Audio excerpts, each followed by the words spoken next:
2 Chronicles. Solomon, son of David, established himself firmly over his kingdom, for the Lord his God was with him and made him exceedingly great. Then Solomon spoke to all Israel, to the commanders of thousands and commanders of hundreds, to the judges and to all the leaders in Israel, the heads of families. And Solomon and the whole assembly went to the high place at Gibeon. For God's tent of meeting was there, which Moses, the Lord's servant, had made in the wilderness. Now David had brought up the ark of God from Kiriath-Jearim to the place he had prepared for it, because he had pitched a tent for it in Jerusalem. But the bronze altar that Bezalel, son of Uri, the son of Hur, had made was in Gibeon, in front of the tabernacle of the Lord. So Solomon and the assembly inquired of him there. Solomon went up to the bronze altar before the Lord in the tent of meeting and offered 1,000 burnt offerings on it. That night God appeared to Solomon and said to him, "Ask for whatever you want me to give you." Solomon answered God, "You have shown great kindness to David my father, and have made me king in his place. Now, Lord God, let your promise to my father David be confirmed. For you have made me king over a people who are as numerous as the dust of the earth. Give me wisdom and knowledge, that I may lead this people. For who is able to govern this great people of yours?" God said to Solomon, "Since this is your heart's desire, and you have not asked for wealth, possessions, or honor, nor for the death of your enemies, and since you have not asked for a long life, but for wisdom and knowledge to govern my people, over whom I have made you king, therefore wisdom and knowledge will be given you, and I will also give you wealth, possessions, and honor, such as no king who was before you ever had, and none after you will have." Then Solomon went to Jerusalem from the high place at Gibeon, from before the tent of meeting, and he reigned over Israel. Solomon accumulated chariots and horses. He had 1,400 chariots and 12,000 horses, which he kept in the chariot cities, and also with him in Jerusalem.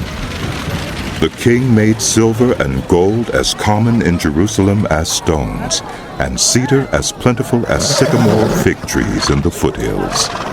Solomon's horses were imported from Egypt and from Cuwe. The royal merchants purchased them from Cuwe at the current price. They imported a chariot from Egypt for 600 shekels of silver, and a horse for 150. They also exported them to all the kings of the Hittites and of the Arameans. Solomon gave orders to build a temple for the name of the Lord, and a royal palace for himself. He conscripted 70,000 men as carriers, and 80,000 as stone cutters in the hills, and 3,600 as supervisors over them. Solomon sent this message to Hiram, king of Tyre. "Send me cedar logs as you did for my father David, when you sent him cedar to build a palace to live in. Now I'm about to build a temple for the name of the Lord my God, and to dedicate it to him for burning fragrant incense before him, for setting out the consecrated bread regularly, and for making burnt offerings every morning and evening, and on the Sabbaths, at the new moons, and at the appointed festivals of the Lord our God. This is a lasting ordinance for Israel. The temple I'm going to build will be great, because our God is greater than all other gods. But who is able to build a temple for him, since the heavens, even the highest heavens, cannot contain him? Who then am I to build a temple for him, except as a place to burn sacrifices before him? Send me therefore a man skilled to work in gold and silver, bronze and iron, and in purple, crimson, and blue yarn, and experience in the art of engraving, to work in Judah and Jerusalem, with my skilled workers, whom my father David provided. Send me also cedar, juniper, and algum logs from Lebanon, for I know that your servants are skilled in cutting timber there. My men will work with yours to provide me with plenty of lumber, because the temple I build must be large and magnificent. I will give your servants, those who cut the timber, 20,000 cores of ground wheat, 20,000 cores of barley, 20,000 baths of wine, and 20,000 baths of olive oil. Hiram, king of Tyre, replied by letter to Solomon, Because the Lord loves his people, he has made you their king. And Hiram added, Praise be to the Lord, the God of Israel, who made heaven and earth. He has given King David a wise son, endowed with intelligence and discernment, who will build a temple for the Lord and a palace for himself. I am sending you Hiram Abi, a man of great skill, whose mother was from Dan and whose father was from Tyre. He is trained to work in gold and silver, bronze and iron, stone and wood, and with purple and blue and crimson yarn and fine linen. He is experienced in all kinds of engravings and can execute any design given to him. He will work with your skilled workers and with those of my lord David your father. Now let my lord send his servants the wheat and barley and the olive oil and wine he promised, and we will cut all the logs from Lebanon that you need and will float them as rafts by sea down to Joppa. You can then take them up to Jerusalem. Solomon took a census of all the foreigners residing in Israel after the census his father David had taken, and they were found to be 153,600. He assigned 70,000 of them to be carriers and 80,000 to be stone cutters in the hills, with 3,600 supervisors over them to keep the people working. Then Solomon began to build the temple of the Lord in Jerusalem on Mount Moriah, where the Lord had appeared to his father David. It was on the threshing floor of Araunah the Jebusite, the place provided by David. He began building on the second day of the second month in the 4th year of his reign. The foundation Solomon laid for building the temple of God was 60 cubits long and 20 cubits wide, using the cubit of the old standard. The portico at the front of the temple was 20 cubits long across the width of the building and 20 cubits high. He overlaid the inside with pure gold. He paneled the main hall with juniper and covered it with fine gold and decorated it with palm tree and chain designs.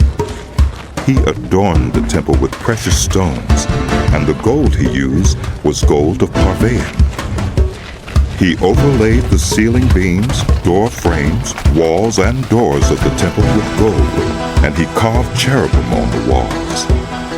He built the most holy place, its length corresponding to the width of the temple, 20 cubits long and 20 cubits wide.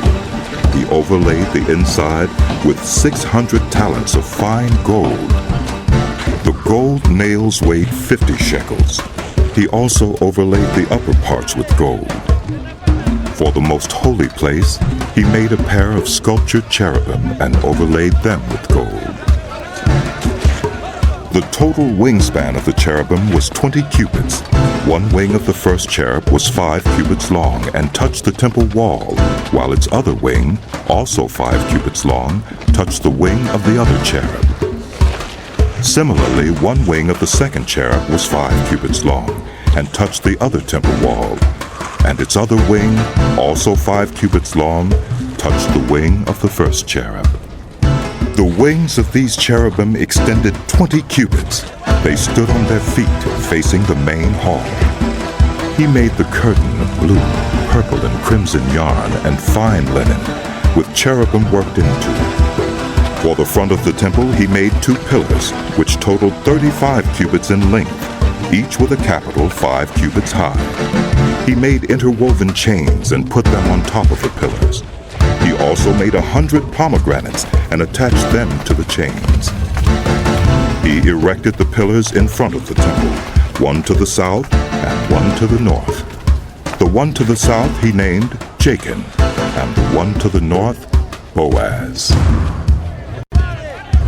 He made a bronze altar 20 cubits long, 20 cubits wide, and 10 cubits high.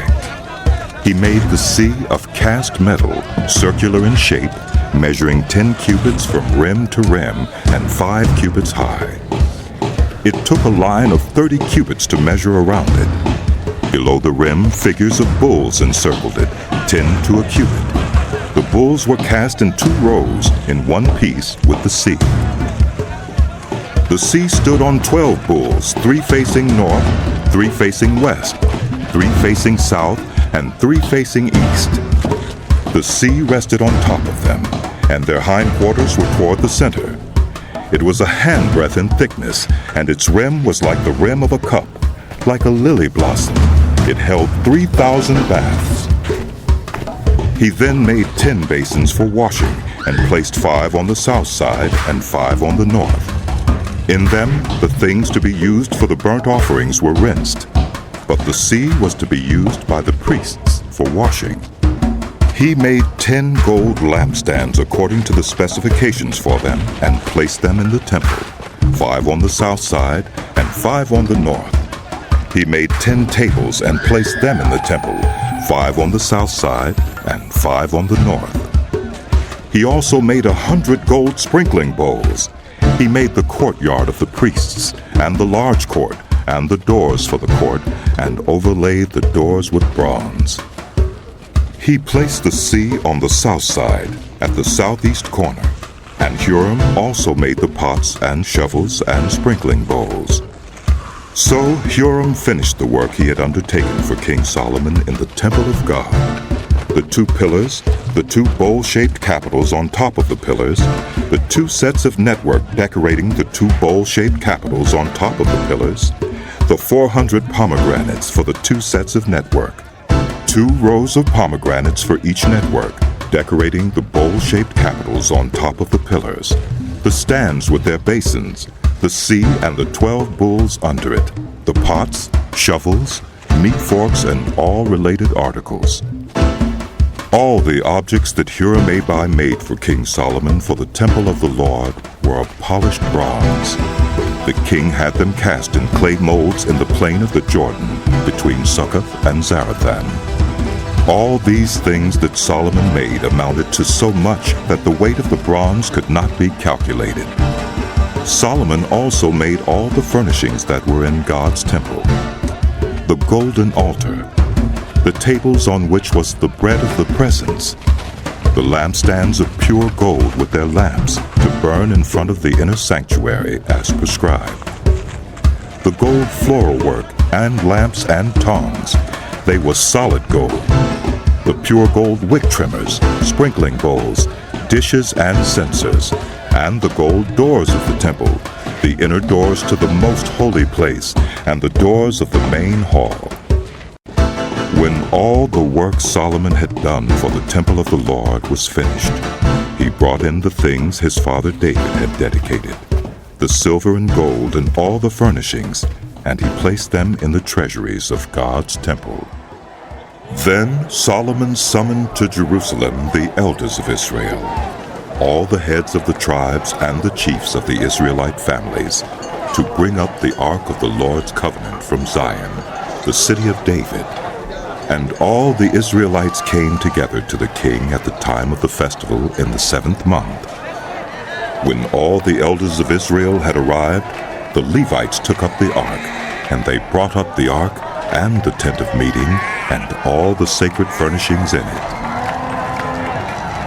The Levitical priest carried them up, and King Solomon and the entire assembly of Israel that had gathered about him were before the ark, sacrificing so many sheep and cattle that they could not be recorded or counted.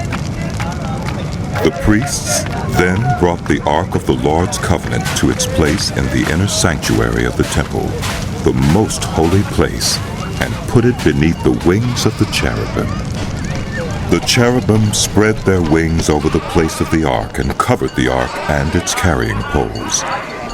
These poles were so long that their ends, extending from the ark, could be seen from in front of the inner sanctuary, but not from outside the holy place. and they are still there today. There was nothing in the ark except the 2 tablets that Moses had placed in it at Horeb, where the Lord made a covenant with the Israelites after they came out of Egypt. The priests then withdrew from the holy place. All the priests who were there had consecrated themselves, regardless of their divisions. All the Levites who were musicians, Asaph, Heman, Jeduthun, and their sons and relatives, stood on the east side of the altar, dressed in fine linen, and playing cymbals, harps, and lyres. They were accompanied by 120 priests, sounding trumpets. The trumpeters and musicians joined in unison to give praise and thanks to the Lord. Accompanied by trumpets, cymbals, and other instruments, the singers raised their voices in praise to the Lord and sang, He is good, His love endures forever. Then the temple of the Lord was filled with the cloud, and the priests could not perform their service because of the cloud, for the glory of the Lord filled the temple of God. Then Solomon said, The Lord has said that he would dwell in a dark cloud. I have built a magnificent temple for you, a place for you to dwell forever. While the whole assembly of Israel was standing there, the king turned around and blessed them. Then he said, Praise be to the Lord, the God of Israel, who with his hands has fulfilled what he promised with his mouth to my father David. For he said, Since the day I brought my people out of Egypt, I have not chosen a city in any tribe of Israel to have a temple built so that my name might be there, nor have I chosen anyone to be ruler over my people Israel. But now I have chosen Jerusalem for my name to be there, and I have chosen David to rule my people Israel. My father David had it in his heart to build a temple for the name of the Lord, the God of Israel. But the Lord said to my father David, You did well to have it in your heart to build the temple for my name. Nevertheless, you are not the one to build the temple, but your son, who is your own flesh and blood. He is the one who will build the temple for my name. The Lord has kept the promise he made. I have succeeded David my father, and now I sit on the throne of Israel, just as the Lord promised. And I have built the temple for the name of the Lord, the God of Israel. There I have placed the ark, in which is the covenant of the Lord that he made with the people of Israel. Then Solomon stood before the altar of the Lord in front of the whole assembly of Israel and spread out his hands. Now he had made a bronze platform, 5 cubits long, 5 cubits wide, and 3 cubits high, and had placed it in the center of the outer court. He stood on the platform and then knelt down before the whole assembly of Israel and spread out his hands toward heaven.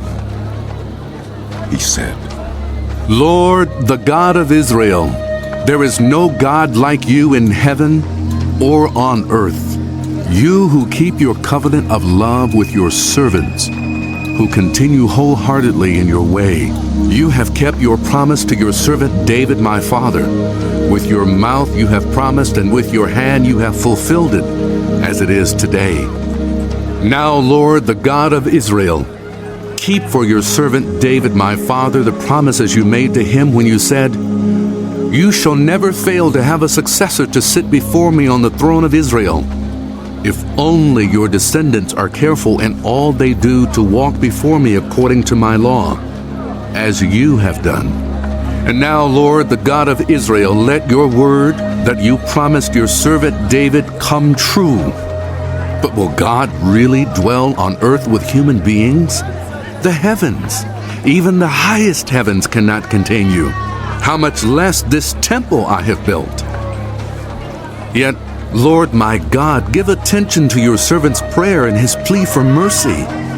Hear the cry and the prayer that your servant is praying in your presence. May your eyes be open toward this temple day and night, this place of which you said you would put your name there. May you hear the prayer your servant prays toward this place. Hear the supplications of your servant and of your people Israel when they pray toward this place. Hear from heaven, your dwelling place. And when you hear, forgive.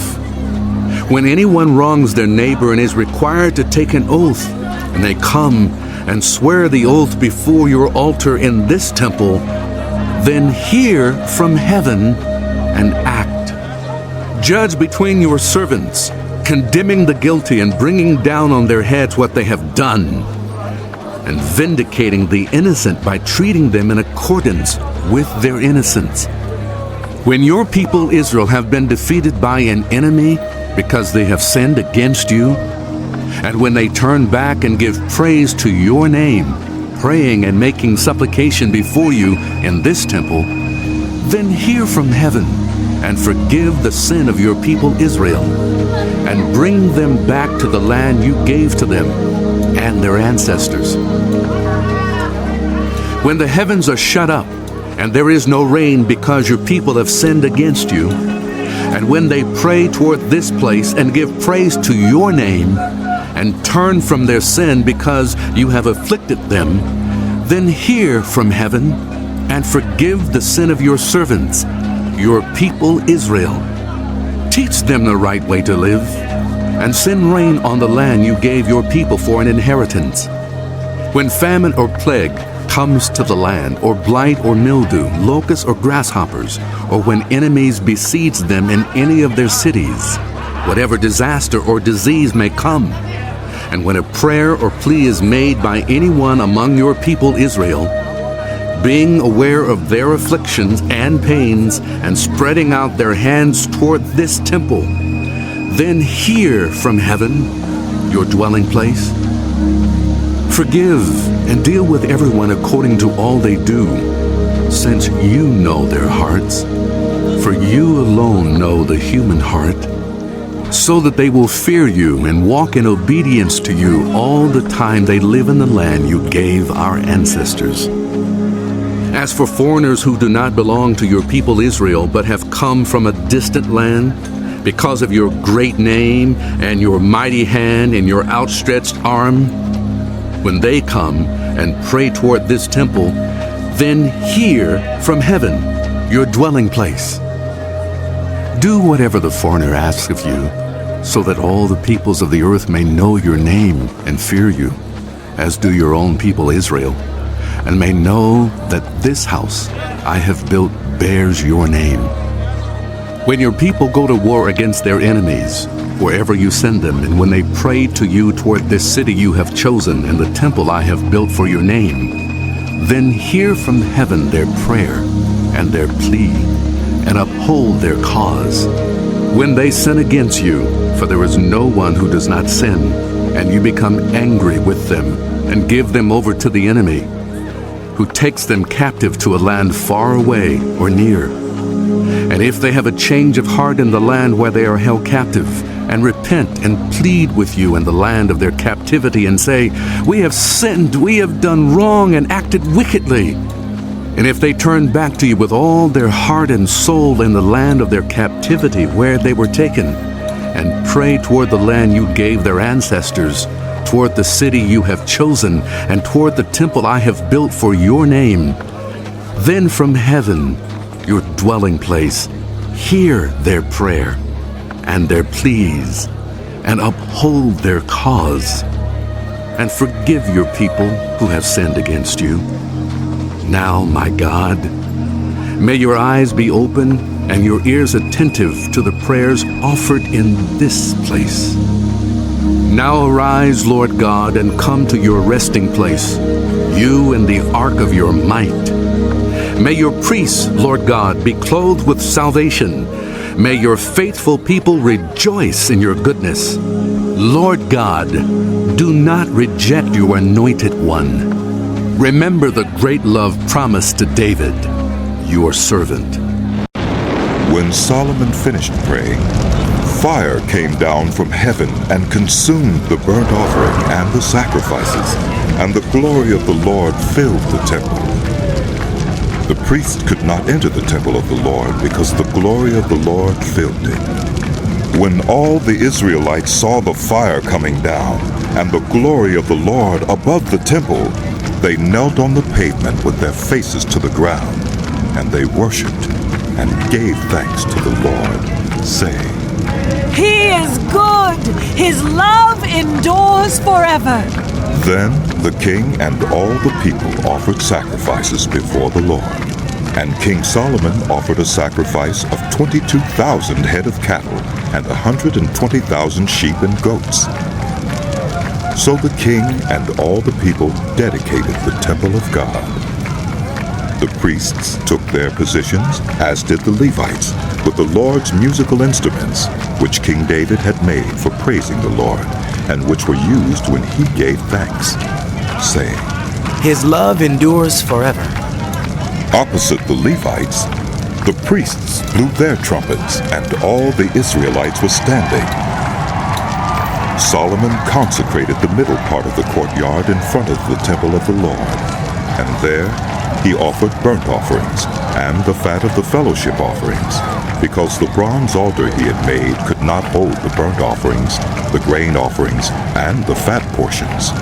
So Solomon observed the festival at that time for 7 days, and all Israel with him. A vast assembly, people from Lebo-Hamath to the Wadi of Egypt. On the 8th day, they held an assembly, for they had celebrated the dedication of the altar for 7 days, and the festival for 7 days more.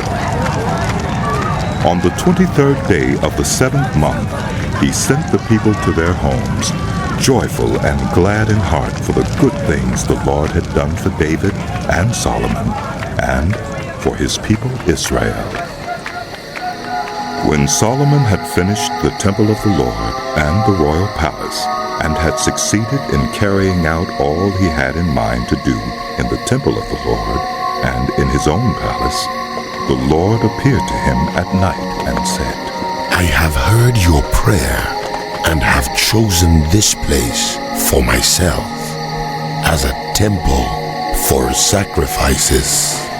When I shut up the heavens so that there is no rain, or command locusts to devour the land, or send a plague among my people, if my people who are called by my name will humble themselves and pray and seek my face and turn from their wicked ways, then I will hear from heaven, and I will forgive their sin and will heal their land. Now my eyes will be open and my ears attentive to the prayers offered in this place. I have chosen and consecrated this temple so that my name may be there forever. My eyes and my heart will always be there. As for you, if you walk before me faithfully as David your father did, and do all I command, and observe my decrees and laws, I will establish your royal throne as I covenanted with David your father when I said, you shall never fail to have a successor to rule over Israel.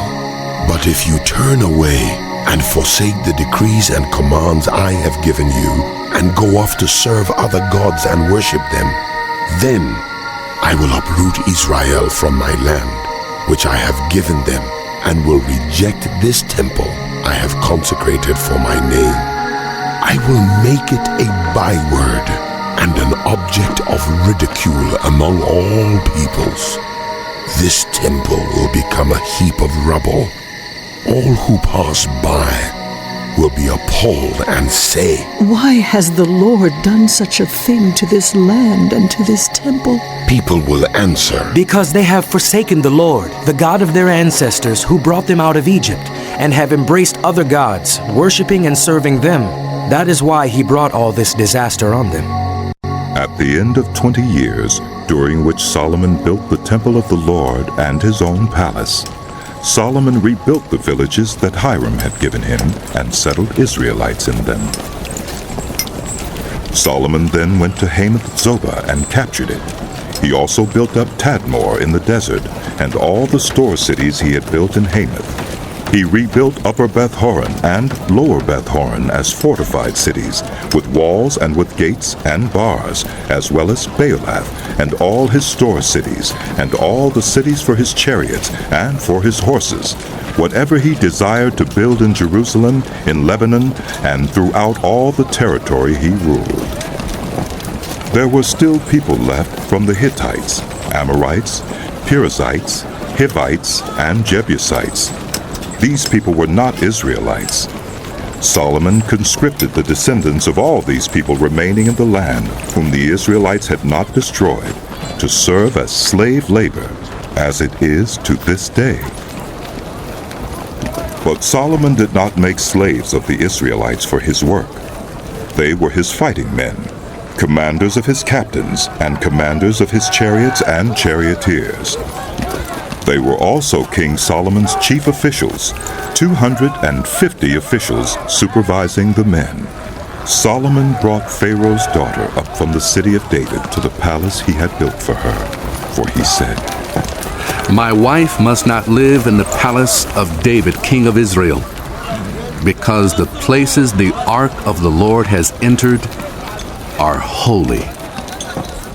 On the altar of the Lord that he had built in front of the portico, Solomon sacrificed burnt offerings to the Lord according to the daily requirement for offerings commanded by Moses for the Sabbaths, the new moons, and the 3 annual festivals, the festival of unleavened bread, the festival of weeks, and the festival of tabernacles. In keeping with the ordinance of his father David, he appointed the divisions of the priests for their duties, and the Levites to lead the praise and to assist the priests according to each day's requirement.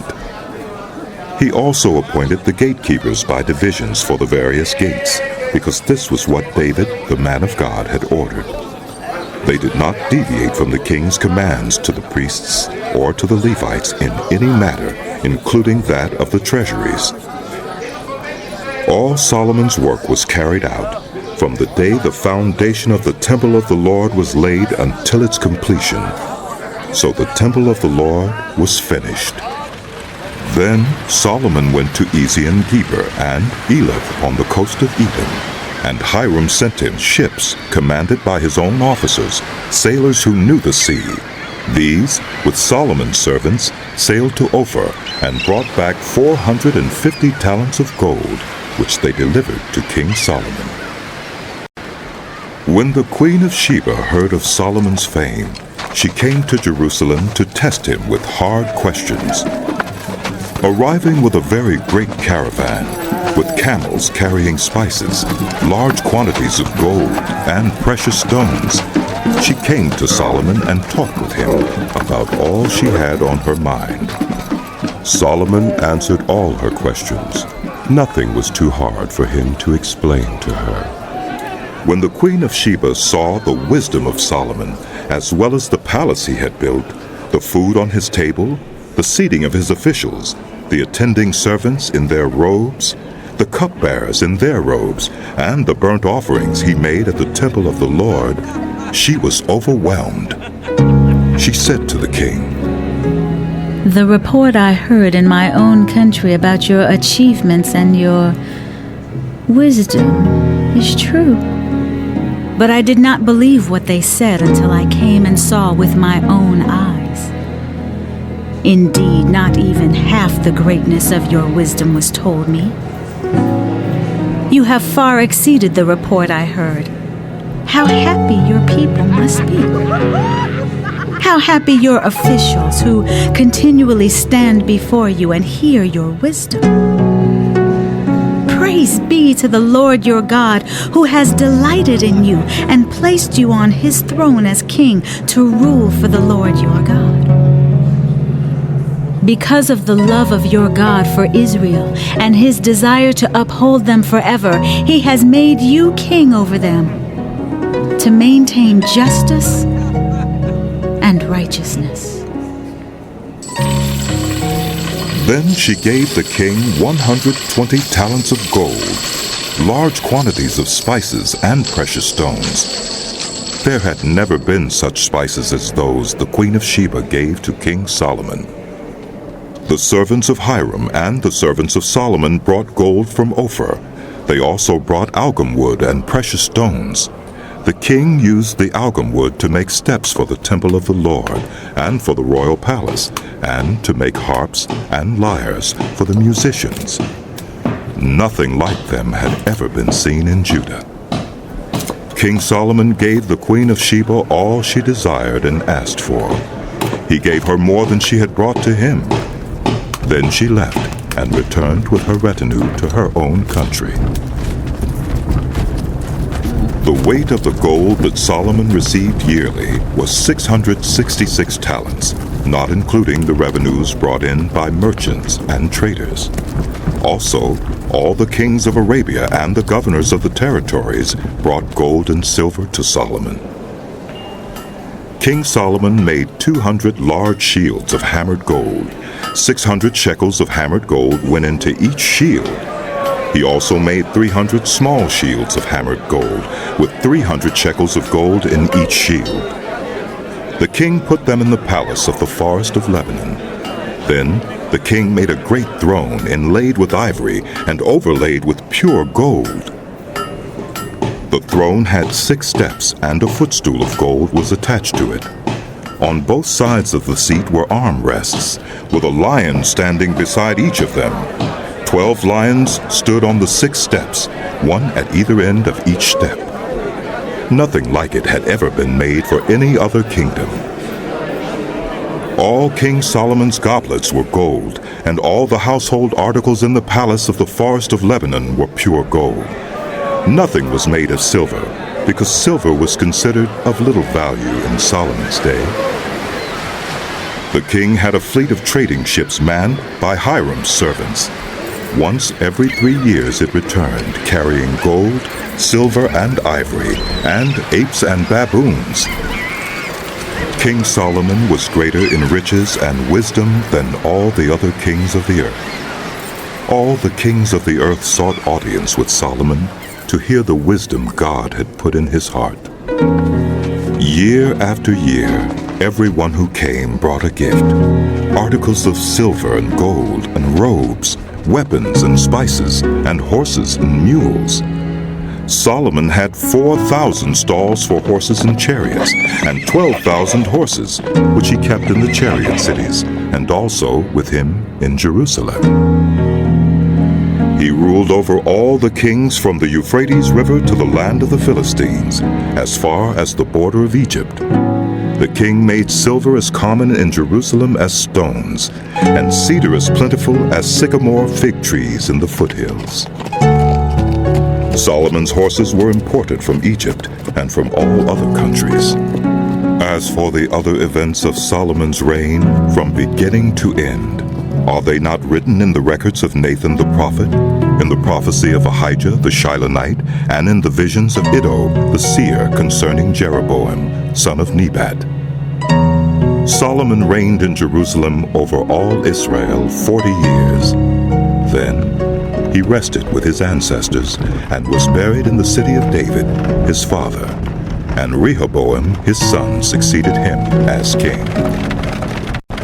Rehoboam went to Shechem, for all Israel had gone there to make him king. When Jeroboam, son of Nebat, heard this, he was in Egypt, where he had fled from King Solomon. He returned from Egypt. So they sent for Jeroboam, and he and all Israel went to Rehoboam and said to him, Your father put a heavy yoke on us, but now lighten the harsh labor and the heavy yoke he put on us, and we will serve you.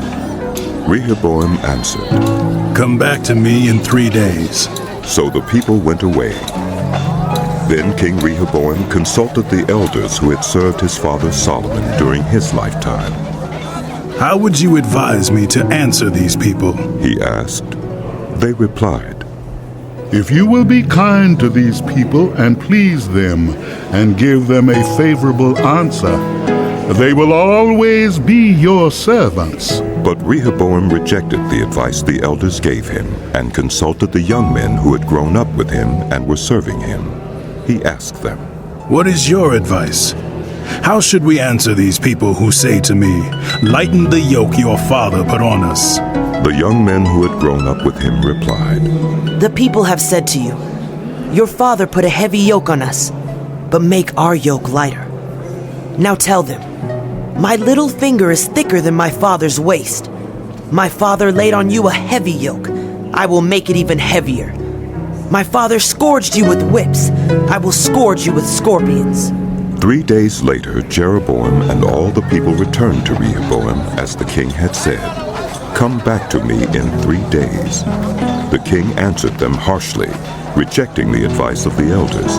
He followed the advice of the young men and said, My father made your yoke heavy. I will make it even heavier. My father scourged you with whips. I will scourge you with scorpions. So the king did not listen to the people, for this turn of events was from God, to fulfill the word the Lord had spoken to Jeroboam, son of Nebat, through Ahijah the Shilonite. When all Israel saw that the king refused to listen to them, they answered the king, What share do we have in David? What part in Jesse's son? To your tents, Israel. Look after your own house, David. So all the Israelites went home. But as for the Israelites who were living in the towns of Judah, Rehoboam still ruled over them.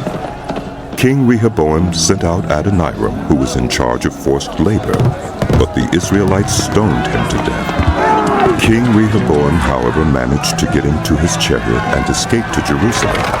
So Israel has been in rebellion against the house of David to this day.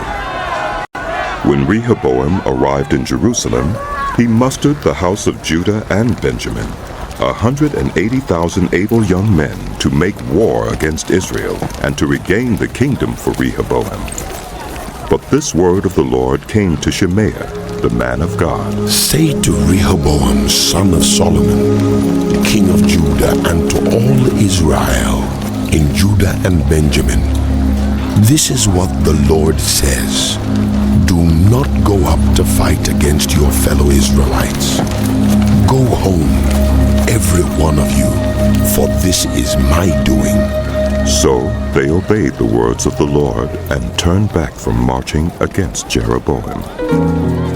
Rehoboam lived in Jerusalem and built up towns for defense in Judah: Bethlehem, Etam, Tekoa, Beth-zur, Soko, Adullam, Gath, Marisha, Ziph, Adoraim, Lachish, Azekah, Zorah, Aijalon, and Hebron.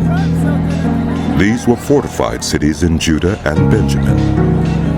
He strengthened their defenses and put commanders in them with supplies of food, olive oil, and wine. He put shields and spears in all the cities and made them very strong. So Judah and Benjamin were his. The priests and Levites from all their districts throughout Israel sided with him.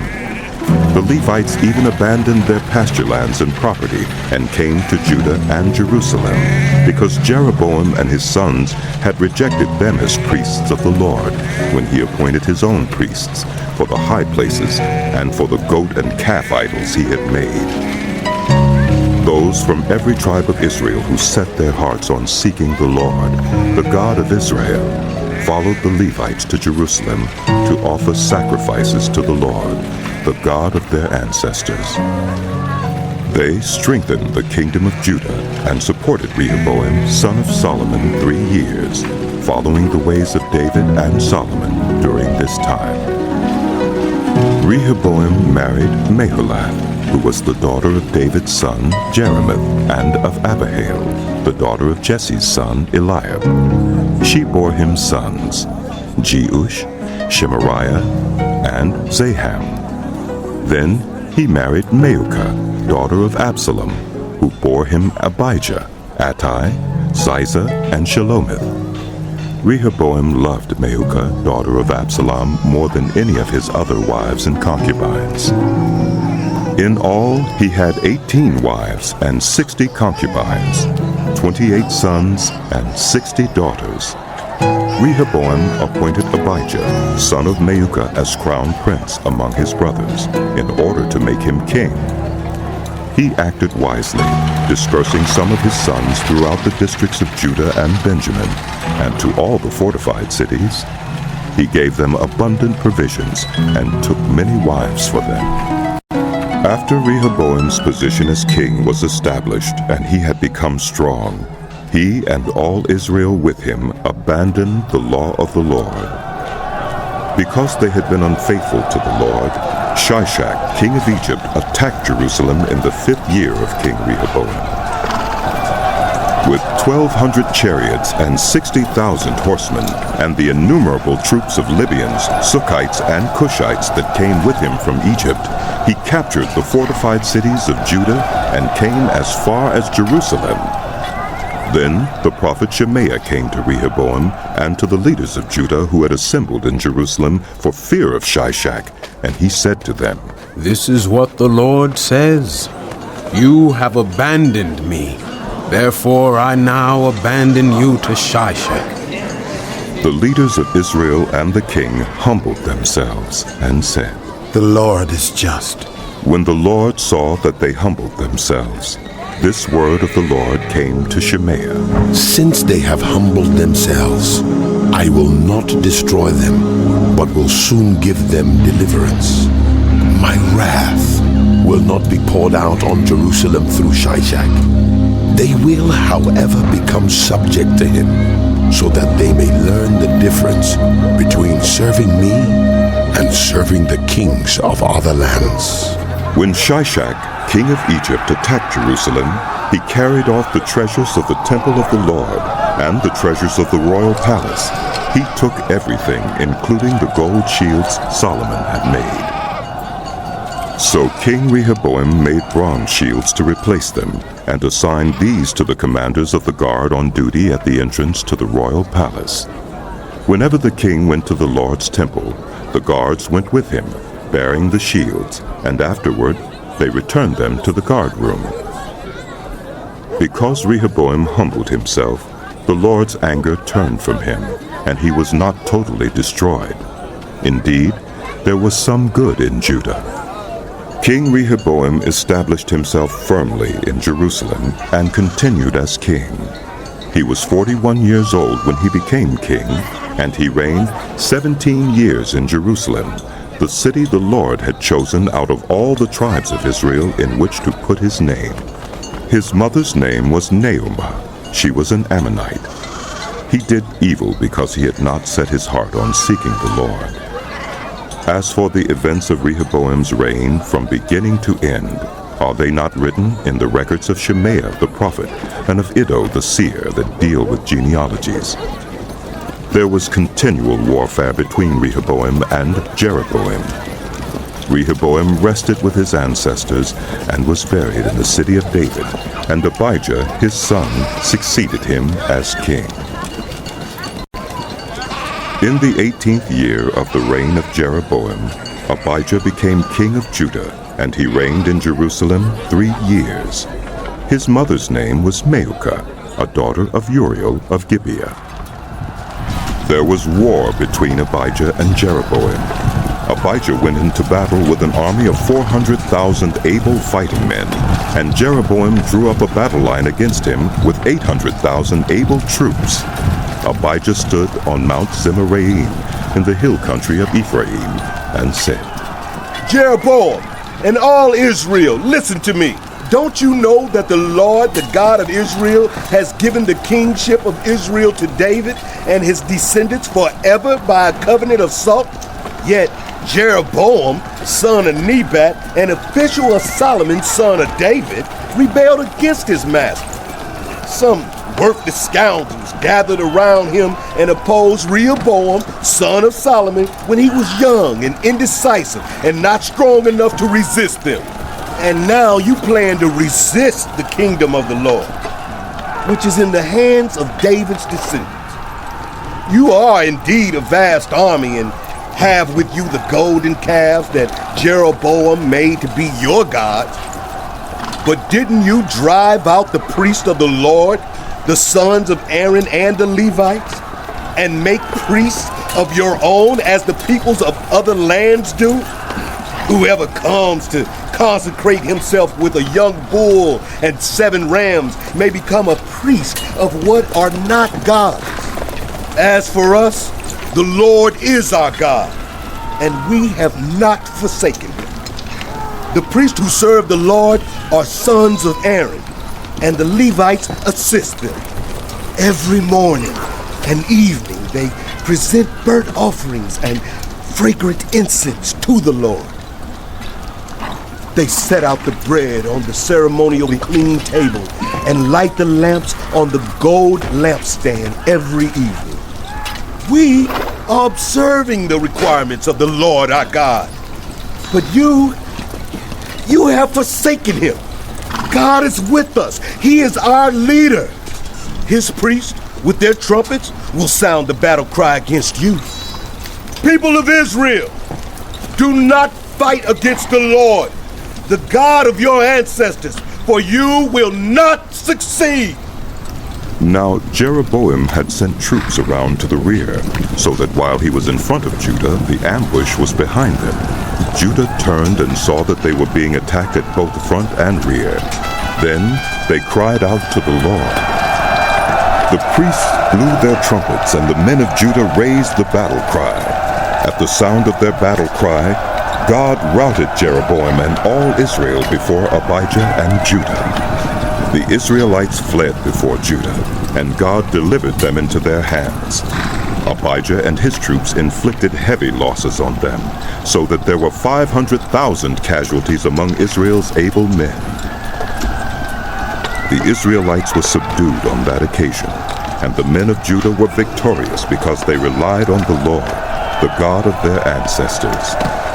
Abijah pursued Jeroboam and took from him the towns of Bethel, Jeshunah, and Ephraim, with their surrounding villages. Jeroboam did not regain power during the time of Abijah, and the Lord struck him down, and he died. But Abijah grew in strength. He married 14 wives and had 22 sons and 16 daughters. The other events of Abijah's reign, what he did and what he said, are written in the annotations of the prophet Iddo. And Abijah rested with his ancestors and was buried in the city of David. Asa his son succeeded him as king, and in his days the country was at peace for 10 years. Asa did what was good and right in the eyes of the Lord his God. He removed the foreign altars and the high places, smashed the sacred stones, and cut down the Asherah poles.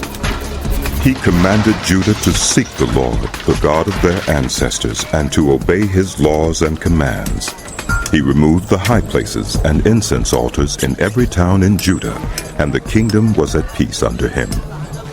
He built up the fortified cities of Judah, since the land was at peace. No one was at war with him during those years, for the Lord gave him rest. Let us build up these towns, he said to Judah, and put walls around them. The Spirit of God came on Azariah, son of Oded. He went out to meet Asa and said to him, Listen to me, Asa, and all Judah and Benjamin. The Lord is with you when you are with him. If you seek him, he will be found by you. But if you forsake him, he will forsake you. For a long time, Israel was without the true God, without a priest to teach and without the law. But in their distress, they turned to the Lord, the God of Israel, and sought him. And he was found by them. In those days, it was not safe to travel about. For all the inhabitants of the lands were in great turmoil. One nation was being crushed by another, and one city by another, because God was troubling them with every kind of distress. But as for you, Be strong and do not give up, for your work will be rewarded. When Asa heard these words and the prophecy of Azariah, son of Oded, the prophet, he took courage. He removed the detestable idols from the whole land of Judah and Benjamin, and from the towns he had captured in the hills of Ephraim. He repaired the altar of the Lord that was in front of the portico of the Lord's temple. Then he assembled all Judah and Benjamin, and the people from Ephraim, Manasseh, and Simeon who had settled among them. For large numbers had come over to him from Israel, when they saw that the Lord his God was with him. They assembled at Jerusalem in the 3rd month of the 15th year of Asa's reign. At that time they sacrificed to the Lord 700 head of cattle and 7,000 sheep and goats from the plunder they had brought back. They entered into a covenant to seek the Lord, the God of their ancestors, with all their heart and soul. All who would not seek the Lord, the God of Israel, were to be put to death, whether small or great, man or woman. They took an oath to the Lord with loud acclamation, with shouting and with trumpets and horns. All Judah rejoiced about the oath because they had sworn it wholeheartedly. They sought God eagerly, and he was found by them. So the Lord gave them rest on every side. King Asa also deposed his grandmother Maacah from her position as queen mother, because she had made a repulsive image for the worship of Asherah. Asa cut it down, broke it up, and burned it in the Kidron Valley. Although he did not remove the high places from Israel, Asa's heart was fully committed to the Lord all his life. He brought into the temple of God the silver and gold, and the articles that he and his father had dedicated. There was no more war until the 35th year of Asa's reign. In the 36th year of Asa's reign, Baasha, king of Israel, went up against Judah and fortified Ramah to prevent anyone from leaving or entering the territory of Asa, king of Judah. Asa then took the silver and gold out of the treasuries of the Lord's temple and of his own palace, and sent it to Ben-Hadad, king of Aram, who was ruling in Damascus. Let there be a treaty between me and you, he said, as there was between my father and your father. See, I am sending you silver and gold. Now break your treaty with Baasha, king of Israel, so he will withdraw from me. Ben-Hadad agreed with King Asa and sent the commanders of his forces against the towns of Israel. They conquered Ijon, Dan, Abel-Maim, and all the store cities of Naphtali. When Baasha heard this, he stopped building Ramah and abandoned his work. Then King Asa brought all the men of Judah, and they carried away from Ramah the stones and timber Baasha had been using. With them he built up Geba and Mizpah. At that time, Hunani the seer came to Asa, king of Judah, and said to him, Because you relied on the king of Aram and not on the Lord your God, the army of the king of Aram has escaped from your hand. Were not the Cushites and Libyans a mighty army with great numbers of chariots and horsemen? Yet when you relied on the Lord, he delivered them into your hand. For the eyes of the Lord range throughout the earth to strengthen those whose hearts are fully committed to him.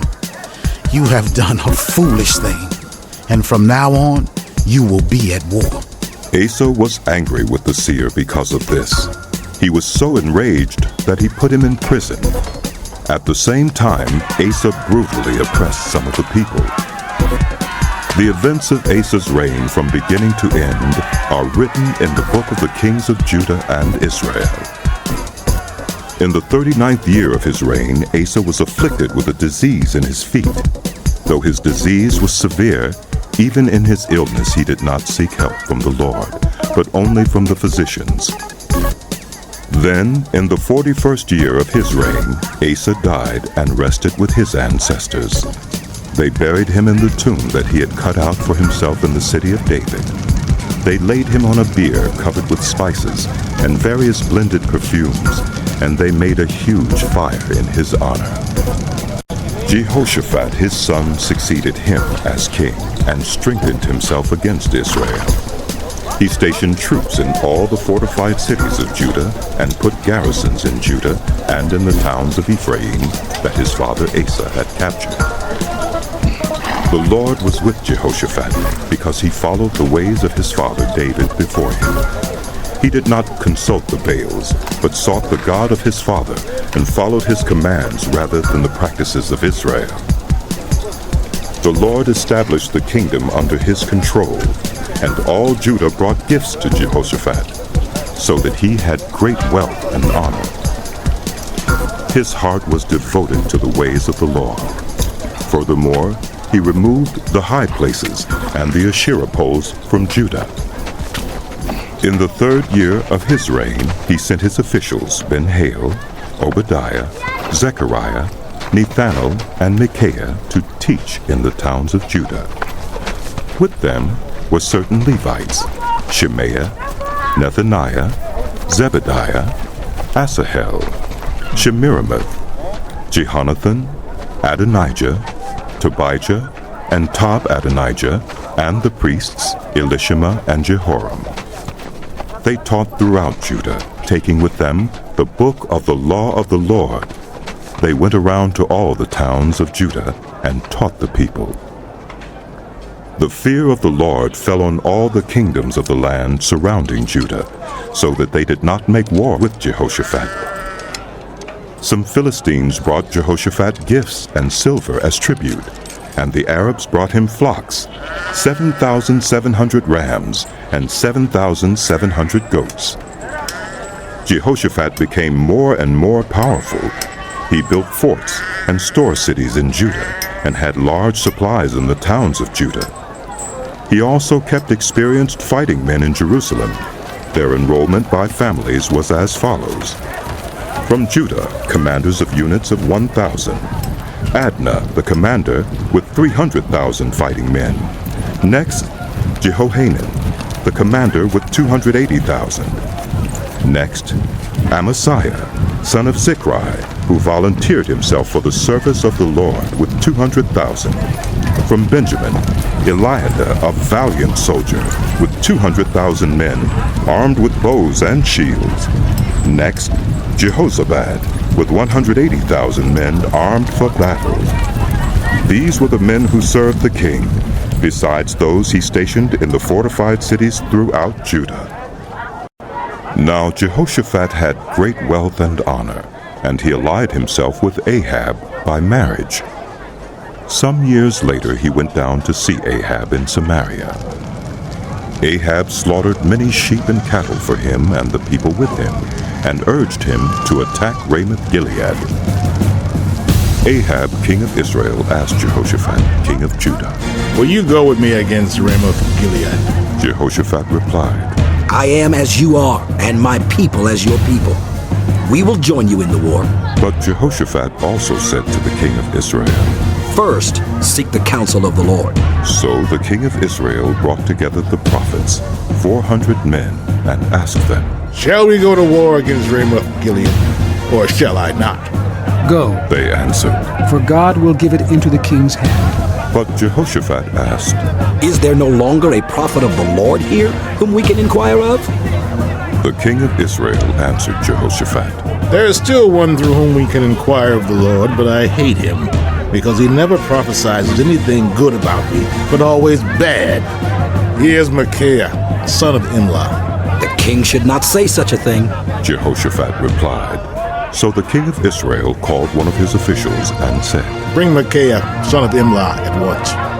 Dressed in their royal robes, the king of Israel and Jehoshaphat, king of Judah, were sitting on their thrones at the threshing floor by the entrance of the gate of Samaria, with all the prophets prophesying before them. Now Zedekiah, son of Kenaanah, had made iron horns, and he declared, "This is what the Lord says. With these you will go at the Arameans until they are destroyed." All the other prophets were prophesying the same thing. "Attack Ramoth-Gilead and be victorious," they said, "for the Lord will give it into the king's hand." The messenger who had gone to summon Micaiah said to him, "Look, the other prophets without exception are predicting success for the king. Let your word agree with theirs. and speak favorably. But Micaiah said, As surely as the Lord lives, I can tell him only what my God says. When he arrived, the king asked him, Micaiah, shall we go to war against Ramoth Gilead, or shall I not? Attack and be victorious, he answered, for they will be given into your hand. The king said to him, How many times must I make you swear to tell me nothing but the truth in the name of the Lord? Then Micaiah answered, I saw all Israel scattered on the hills like sheep without a shepherd. And the Lord said, These people have no master. Let each one go home in peace. The king of Israel said to Jehoshaphat, Didn't I tell you that he never prophesies anything good about me, but only bad? Micaiah continued, Therefore hear the word of the Lord. I saw the Lord sitting on his throne with all the host of heaven standing on his right and on his left. And the Lord said, Who will entice Ahab, king of Israel, into attacking Ramoth Gilead and going to his death there? One suggested this, and another that. Finally, a spirit came forward, stood before the Lord, and said, I will entice him. By what means? The Lord asked. I will go and be a lying spirit in the mouths of all his prophets, he said. You will succeed in enticing him, said the Lord. Go and do it. So now the Lord has put a lying spirit in the mouths of these prophets of yours. The Lord has decreed disaster for you.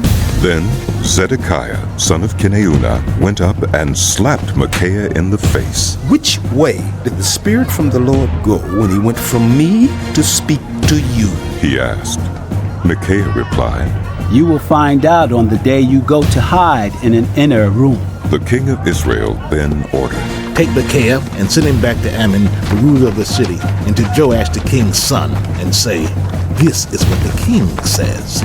Put this fellow in prison and give him nothing but bread and water until I return safely. Micaiah declared, If you ever return safely, the Lord has not spoken through me.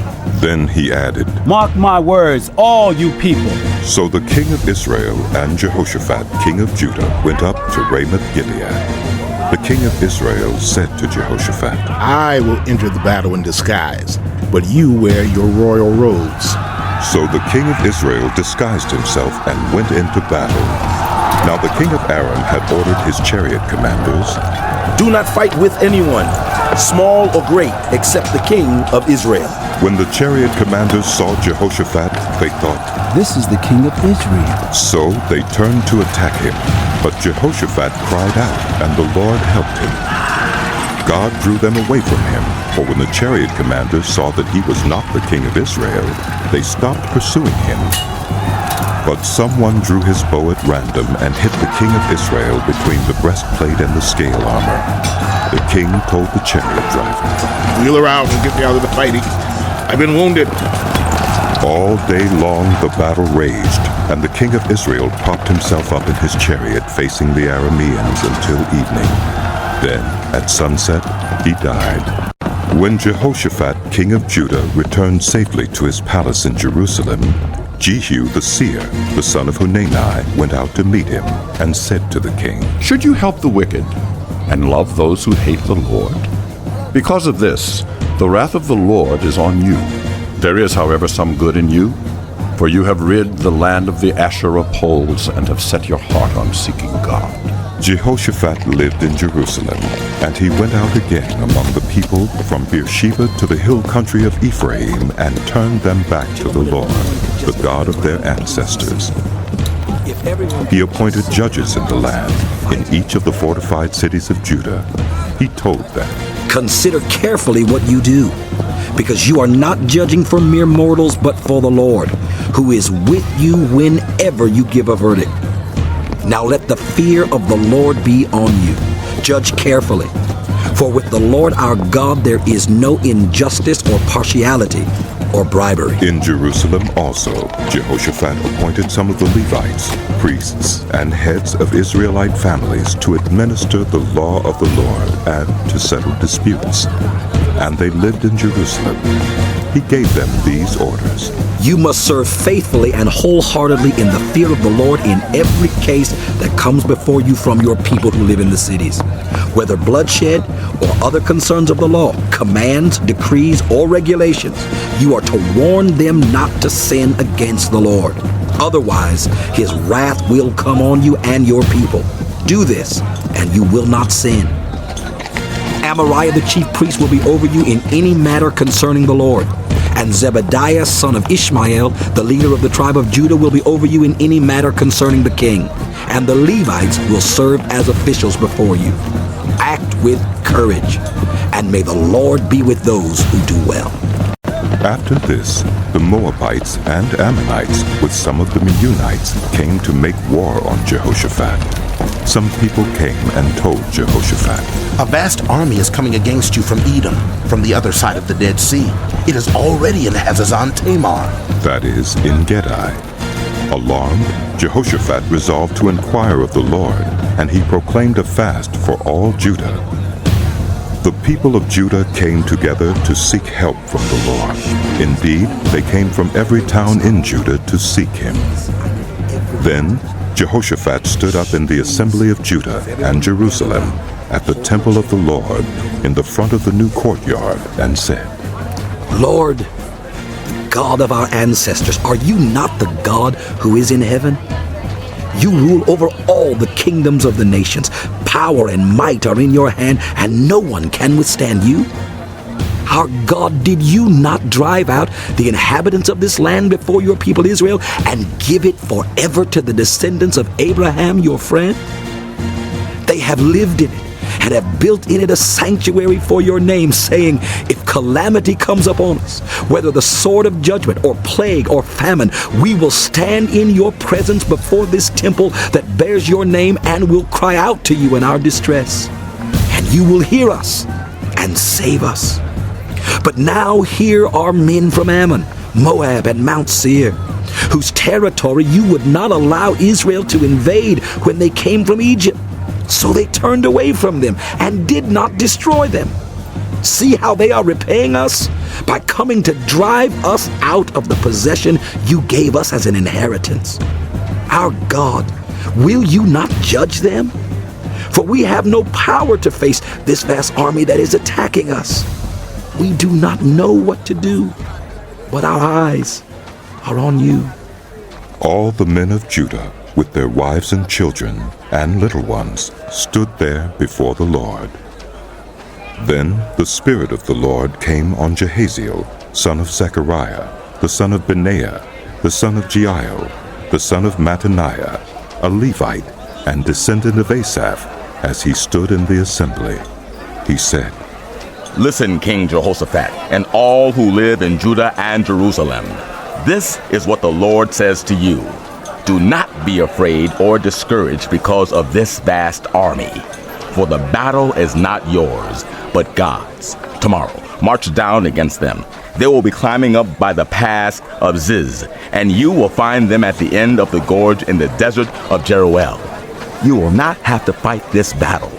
Take up your positions, stand firm, and see the deliverance the Lord will give you, Judah and Jerusalem. Do not be afraid.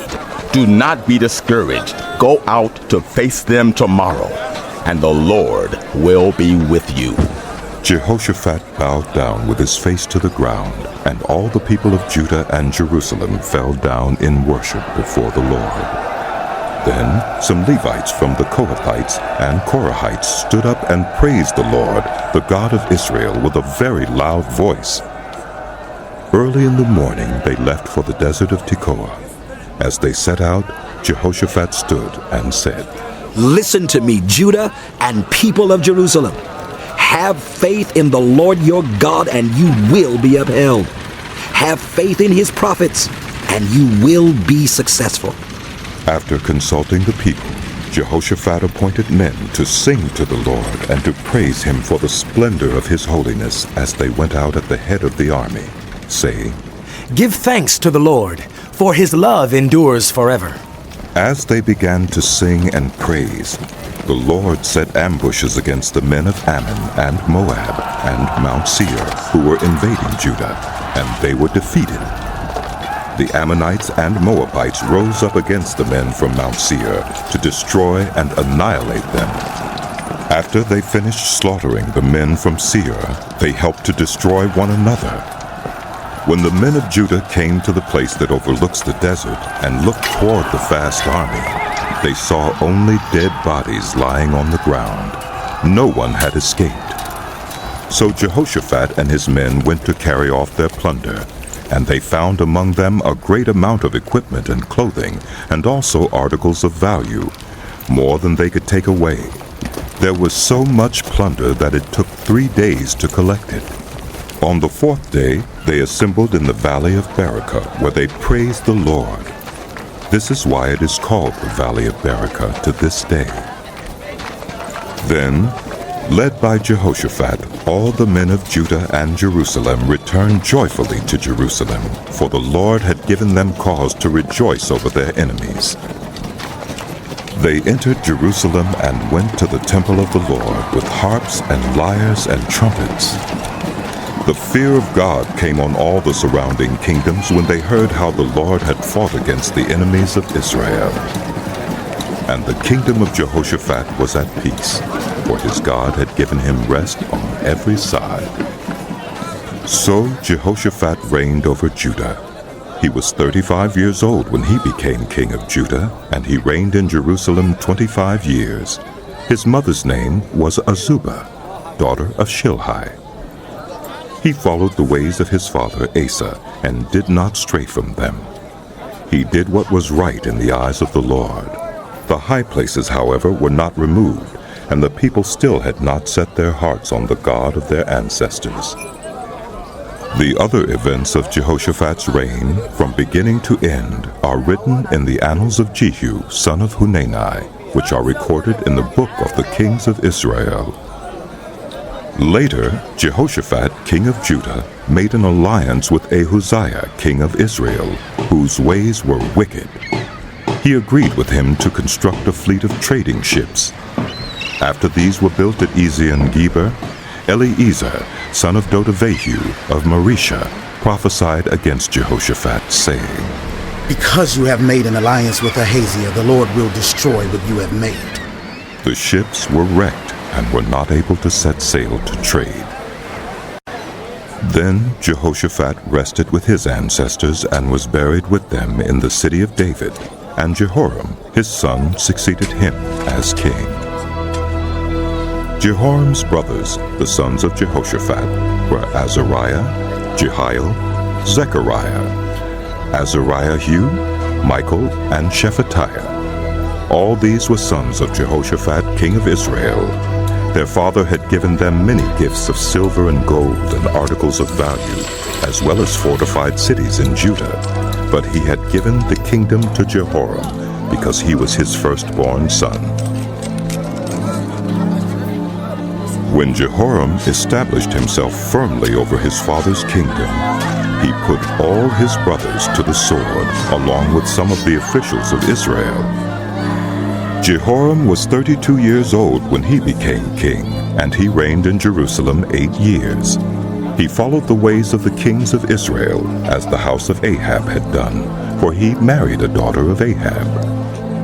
He did evil in the eyes of the Lord. Nevertheless, because of the covenant the Lord had made with David, the Lord was not willing to destroy the house of David. He had promised to maintain a lamp for him and his descendants forever. In the time of Jehoram, Edom rebelled against Judah and set up its own king. So Jehoram went there with his officers and all his chariots. The Edomites surrounded him and his chariot commanders, but he rose up and broke through by night. To this day, Edom has been in rebellion against Judah. Libnah revolted at the same time, because Jehoram had forsaken the Lord, the God of his ancestors. He had also built high places on the hills of Judah, and had caused the people of Jerusalem to prostitute themselves, and had led Judah astray. Jehoram received a letter from Elijah the prophet, which said, This is what the Lord, the God of your father David, says. You have not followed the ways of your father Jehoshaphat, or of Asa, king of Judah, but you have followed the ways of the kings of Israel. You have led Judah and the people of Jerusalem to prostitute themselves, just as the house of Ahab did. You have also murdered your own brothers, members of your own family, men who were better than you. So now the Lord is about to strike your people, your sons, your wives, and everything that is yours with a heavy blow. You yourself will be very ill with a lingering disease of the bowels, till the disease causes your bowels to come out. The Lord aroused against Jehoram the hostility of the Philistines and of the Arabs who lived near the Cushites. They attacked Judah, invaded it, and carried off all the goods found in the king's palace, together with his sons and wives. Not a son was left to him except Ahaziah, the youngest. After all this, the Lord afflicted Jehoram with an incurable disease of the bowels. In the course of time, at the end of the 2nd year, his bowels came out because of the disease, and he died in great pain. His people made no funeral fire in his honor, as they had for his predecessors. Jehoram was 32 years old when he became king, and he reigned in Jerusalem 8 years. He passed away to no one's regret, and was buried in the city of David, but not in the tombs of the kings. The people of Jerusalem made Ahaziah, Jehoram's youngest son, king in his place, since the raiders who came with the Arabs into the camp had killed all the older sons. So Ahaziah, son of Jehoram, king of Judah, began to reign. Ahaziah was 22 years old when he became king, and he reigned in Jerusalem 1 year. His mother's name was Athaliah, a granddaughter of Omri. He too followed the ways of the house of Ahab, for his mother encouraged him to act wickedly. He did evil in the eyes of the Lord, as the house of Ahab had done, for after his father's death they became his advisers to his undoing. He also followed their counsel when he went with Joram, son of Ahab, king of Israel, to war against Hazael, king of Aram, at Ramoth-Gilead. The Arameans wounded Joram, so he returned to Jezreel to recover from the wounds they had inflicted on him at Ramoth in his battle with Hazael, king of Aram. Then Ahaziah, son of Jehoram, king of Judah, went down to Jezreel to see Joram, son of Ahab, because he had been wounded. Through Ahaziah's visit to Joram, God brought about Ahaziah's downfall. When Ahaziah arrived, he went out with Joram to meet Jehu, son of Nimshi, whom the Lord had anointed to destroy the house of Ahab. While Jehu was executing judgment on the house of Ahab, he found the officials of Judah and the sons of Ahaziah's relatives who had been attending Ahaziah, and he killed them. He then went in search of Ahaziah, and his men captured him while he was hiding in Samaria. He was brought to Jehu and put to death. They buried him, for they said, "He was a son of Jehoshaphat, who sought the Lord with all his heart." So there was no one in the house of Ahaziah powerful enough to retain the kingdom. When Athaliah, the mother of Ahaziah, saw that her son was dead, she proceeded to destroy the whole royal family of the house of Judah. But Jehoshaphat, the daughter of King Jehoram, took Joash, son of Ahaziah, and stole him away from among the royal princes who were about to be murdered, and put him and his nurse in a bedroom.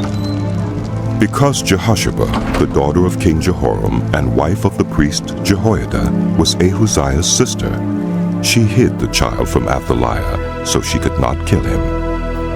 He remained hidden with them at the temple of God for 6 years while Athaliah ruled the land. In the 7th year, Jehoiada showed his strength. He made a covenant with the commanders of units of 100, Azariah, son of Jeroham, Ishmael, son of Jehohanan, Azariah, son of Obed, Maaseiah, son of Adaiah, and Elishaphat, son of Zichri. They went throughout Judah and gathered the Levites and the heads of Israelite families from all the towns. When they came to Jerusalem, the whole assembly made a covenant with the king at the temple of God. Jehoiada said to them, "The king's son shall reign, as the Lord promised, concerning the descendants of David. Now this is what you are to do. A third of you priests and Levites who are going on duty on the Sabbath are to keep watch at the doors. A third of you at the royal palace, and a third at the foundation gate. And all the others are to be in the courtyards of the temple of the Lord. No one is to enter the temple of the Lord except the priests and Levites on duty. They may enter because they are consecrated. But all the others are to observe the Lord's command not to enter. The Levites are to station themselves around the king, each with weapon in hand. Anyone who enters the temple is to be put to death. Stay close to the king wherever he goes. The Levites and all the men of Judah did just as Jehoiada the priest ordered. Each one took his men, those who were going on duty on the Sabbath and those who were going off duty, for Jehoiada the priest had not released any of the divisions.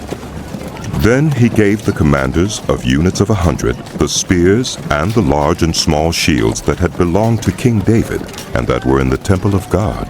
He stationed all the men, each with his weapon in his hand, around the king, near the altar and the temple, from the south side to the north side of the temple.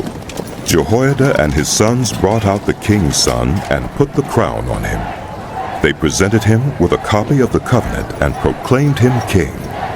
They anointed him and shouted, "Long live the king!"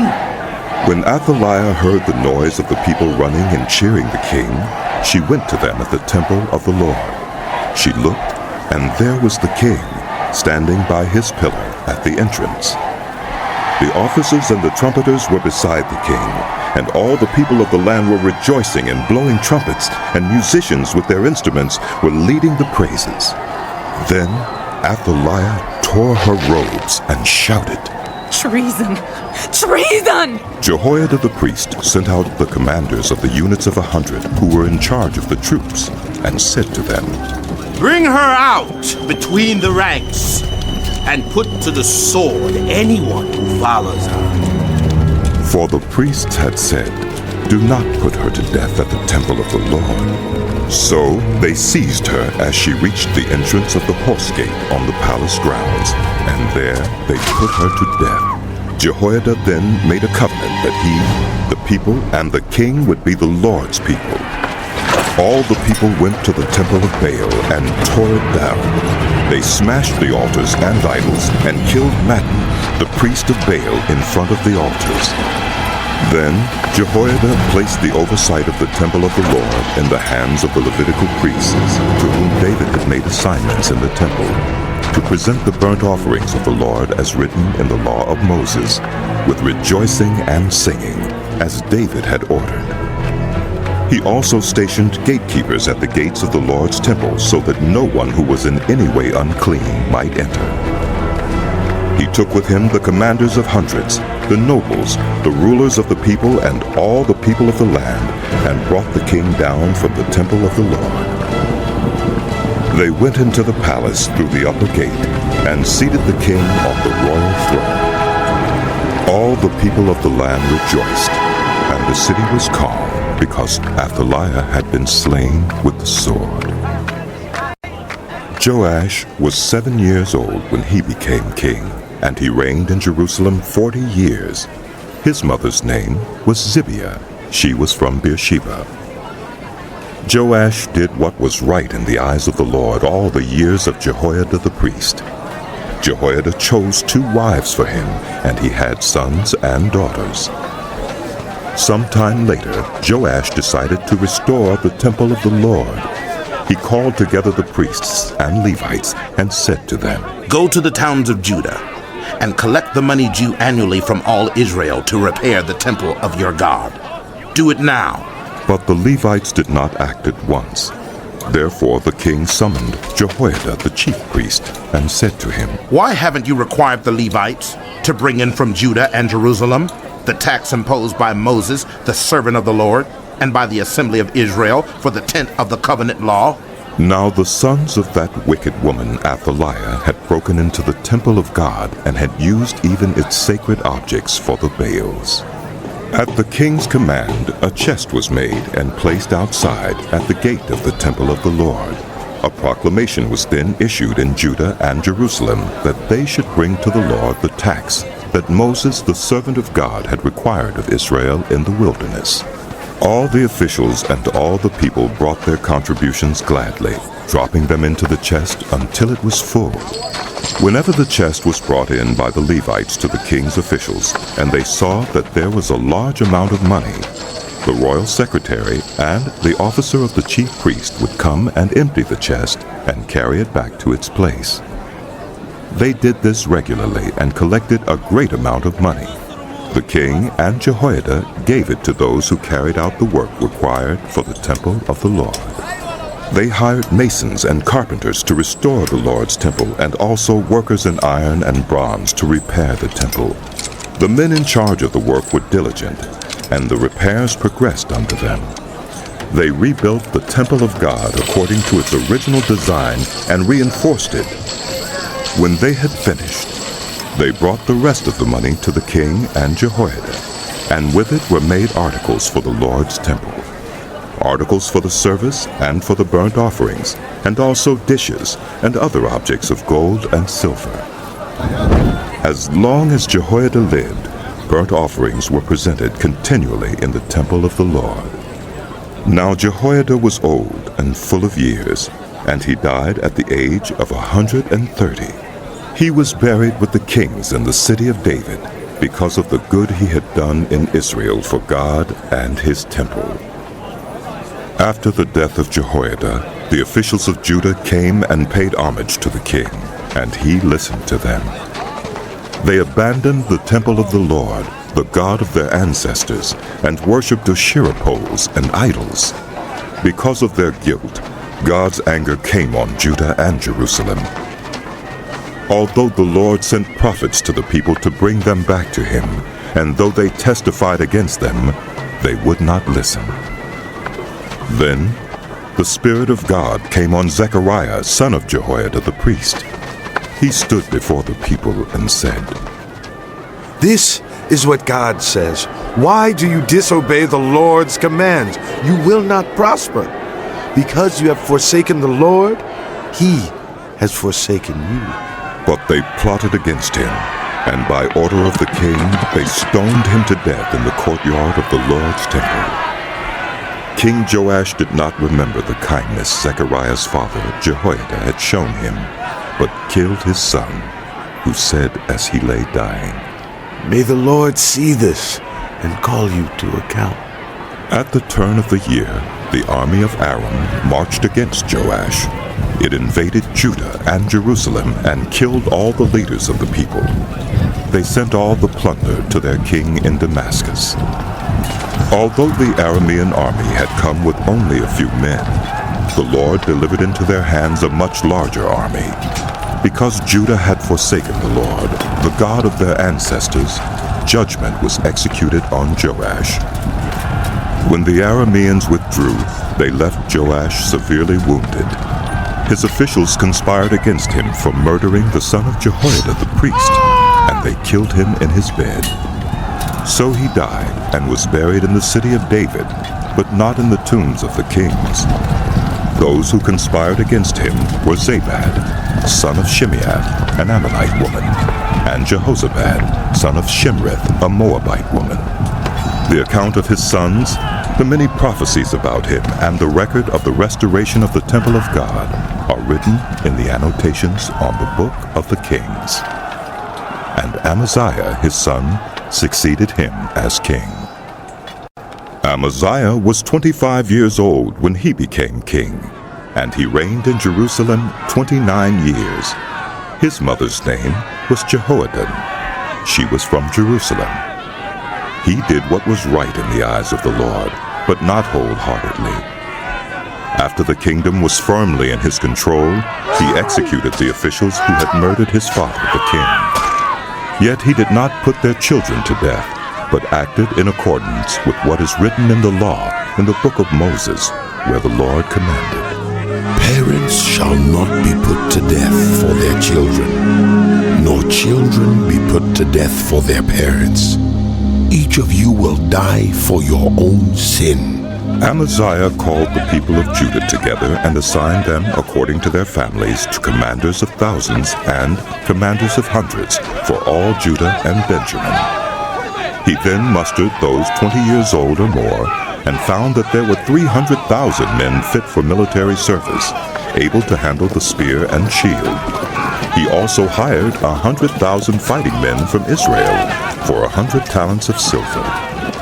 But a man of God came to him and said, Your Majesty, these troops from Israel must not march with you, for the Lord is not with Israel, not with any of the people of Ephraim.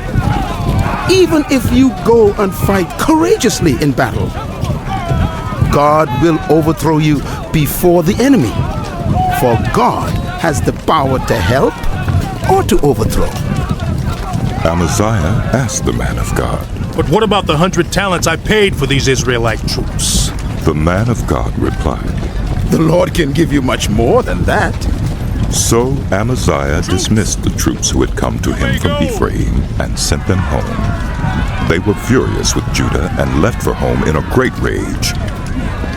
Amaziah then marshaled his strength and led his army to the valley of Salt, where he killed 10,000 men of Seir. The army of Judah also captured 10,000 men alive, took them to the top of a cliff, and threw them down so that all were dashed to pieces. Meanwhile, the troops that Amaziah had sent back and had not allowed to take part in the war raided towns belonging to Judah from Samaria to Beth-horon. They killed 3,000 people and carried off great quantities of plunder. When Amaziah returned from slaughtering the Edomites, he brought back the gods of the people of Seir. He set them up as his own gods, bowed down to them, and burned sacrifices to them. The anger of the Lord burned against Amaziah, and he sent a prophet to him, who said, Why do you consult this people's gods, which could not save their own people from your hand? While he was still speaking, the king said to him, Have we appointed you an advisor to the king? Stop! Why be struck down? So the prophet stopped, but said, I know that God has determined to destroy you, because you have done this and have not listened to my counsel. After Amaziah, king of Judah, consulted his advisers, he sent this challenge to Jehoash, son of Jehoahaz, the son of Jehu, king of Israel. Come meet me face to face. But Jehoash, king of Israel, replied to Amaziah, king of Judah, A thistle in Lebanon. Send a message to a cedar in Lebanon. Give your daughter to my son in marriage. Then a wild beast in Lebanon came along and trampled the thistle underfoot. You say to yourself that you have defeated Edom, and now you are arrogant and proud. But stay at home. Why ask for trouble and cause your own downfall and that of Judah also? Amaziah, however, would not listen, for God so worked that he might deliver them into the hands of Jehoash, because they sought the gods of Edom. So Jehoash, king of Israel, attacked. He and Amaziah, king of Judah, faced each other at Beth-shemesh in Judah. Judah was routed by Israel, and every man fled to his home.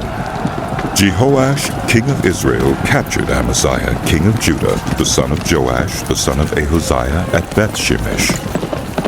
Then Jehoash brought him to Jerusalem, and broke down the wall of Jerusalem from the Ephraim gate to the corner gate, a section about 400 cubits long.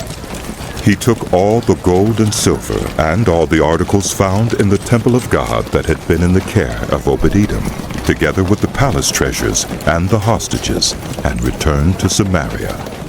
Amaziah, son of Joash, king of Judah, lived for 15 years after the death of Jehoash, son of Jehoahaz, king of Israel.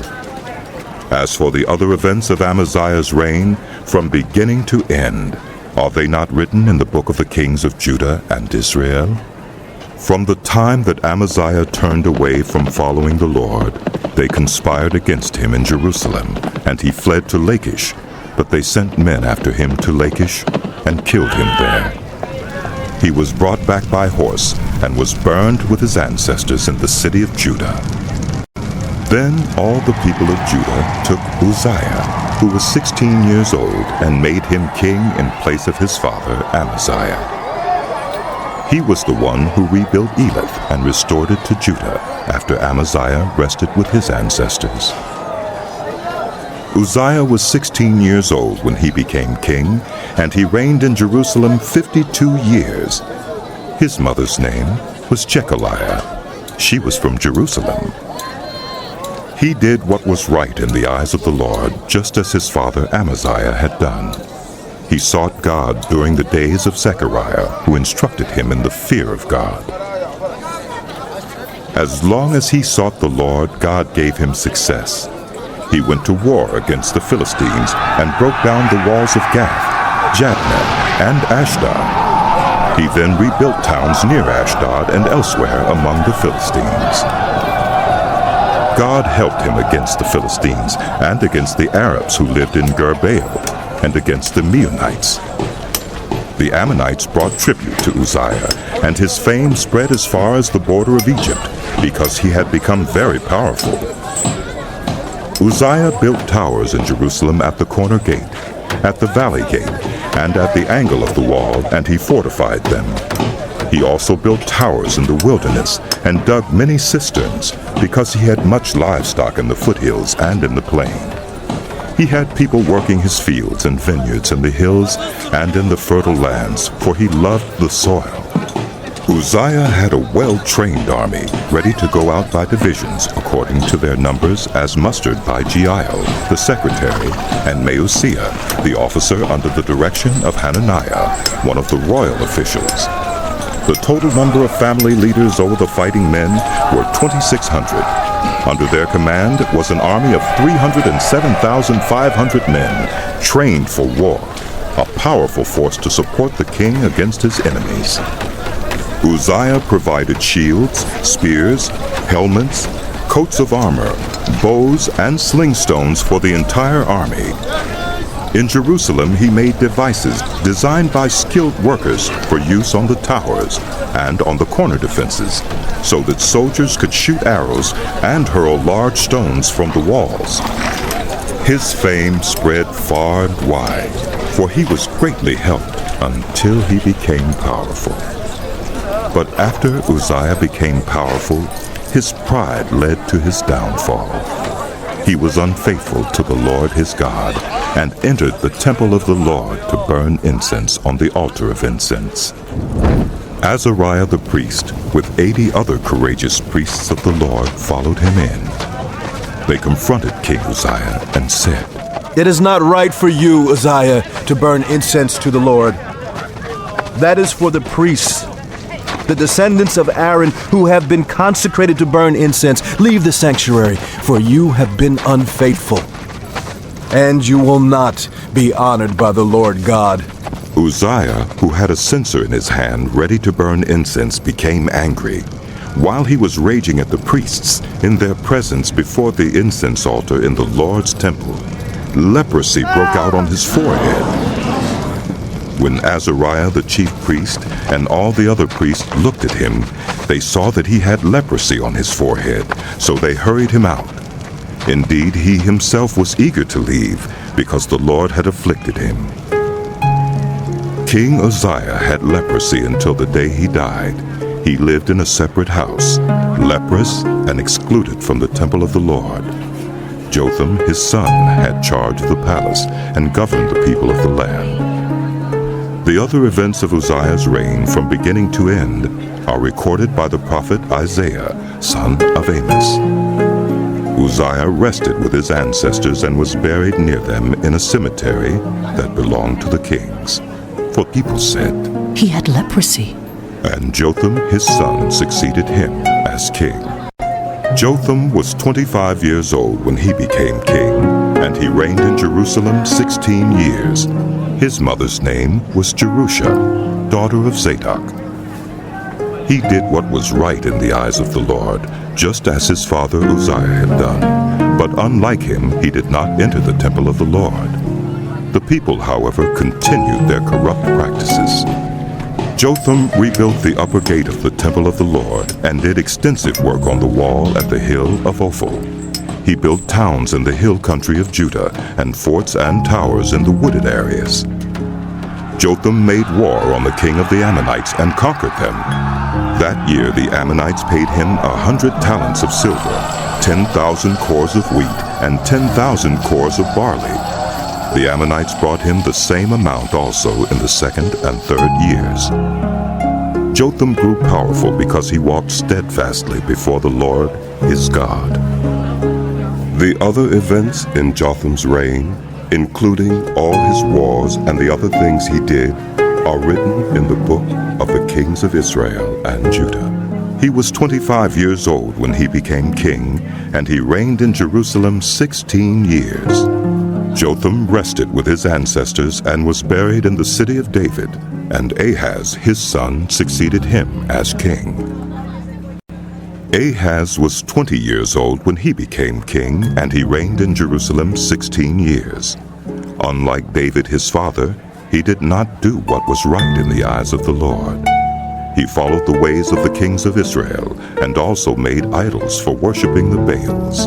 He burned sacrifices in the valley of Ben-Hinnom, and sacrificed his children in the fire, engaging in the detestable practices of the nations the Lord had driven out before the Israelites. He offered sacrifices and burned incense at the high places, on the hilltops and under every spreading tree. Therefore the Lord his God delivered him into the hands of the king of Aram. The Arameans defeated him and took many of his people as prisoners and brought them to Damascus. He was also given into the hands of the king of Israel, who inflicted heavy casualties on him. In one day, Pekah, son of Remaliah, killed 120,000 soldiers in Judah, because Judah had forsaken the Lord, the God of their ancestors. Zichri, an Ephraimite warrior, killed Maaseiah, the king's son. Azrikam, the officer in charge of the palace, and Elkanah, second to the king. The men of Israel took captive from their fellow Israelites in Judah 200,000 wives, sons, and daughters. They also took a great deal of plunder, which they carried back to Samaria. But a prophet of the Lord named Oded was there, and he went out to meet the army when it returned to Samaria. He said to them, "Because the Lord, the God of your ancestors, was angry with Judah, he gave them into your hand. But you have slaughtered them in a rage that reaches to heaven. And now you intend to make the men and women of Judah and Jerusalem your slaves. But aren't you also guilty of sins against the Lord your God? Now listen to me. Send back your fellow Israelites you have taken as prisoners, for the Lord's fierce anger rests on you." Then some of the leaders in Ephraim, Azariah, son of Jehohanan, Berechiah, son of Meshillemith, Jehizkiah, son of Shallum, and Amasa, son of Hadlai, confronted those who were arriving from the war. "You must not bring those prisoners here," they said, "or we will be guilty before the Lord. Do you intend to add to our sin and guilt? For our guilt is already great, and his fierce anger rests on Israel." So the soldiers gave up the prisoners and plunder in the presence of the officials and all the assembly. The men designated by name took the prisoners, and from the plunder they clothed all who were naked. They provided them with clothes and sandals, food and drink, and healing balm. All those who were weak they put on donkeys. So they took them back to their fellow Israelites at Jericho, the city of palms, and returned to Samaria. At that time King Ahaz sent to the kings of Assyria for help.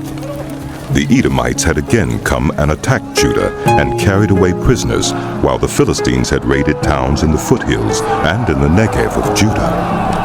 They captured and occupied Beth-Shemesh, Aijalon, and Gederoth, as well as Soko, Timnah, and Gimzo, with their surrounding villages. The Lord had humbled Judah because of Ahaz, king of Israel, for he had promoted wickedness in Judah and had been most unfaithful to the Lord. Tiglath-Pileser, king of Assyria, came to him, but he gave him trouble instead of help.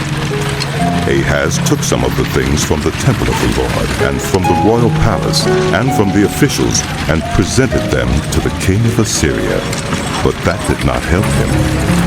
In his time of trouble, King Ahaz became even more unfaithful to the Lord. He offered sacrifices to the gods of Damascus, who had defeated him, for he thought, "Since the gods of the kings of Aram have helped them, I will sacrifice to them so they will help me."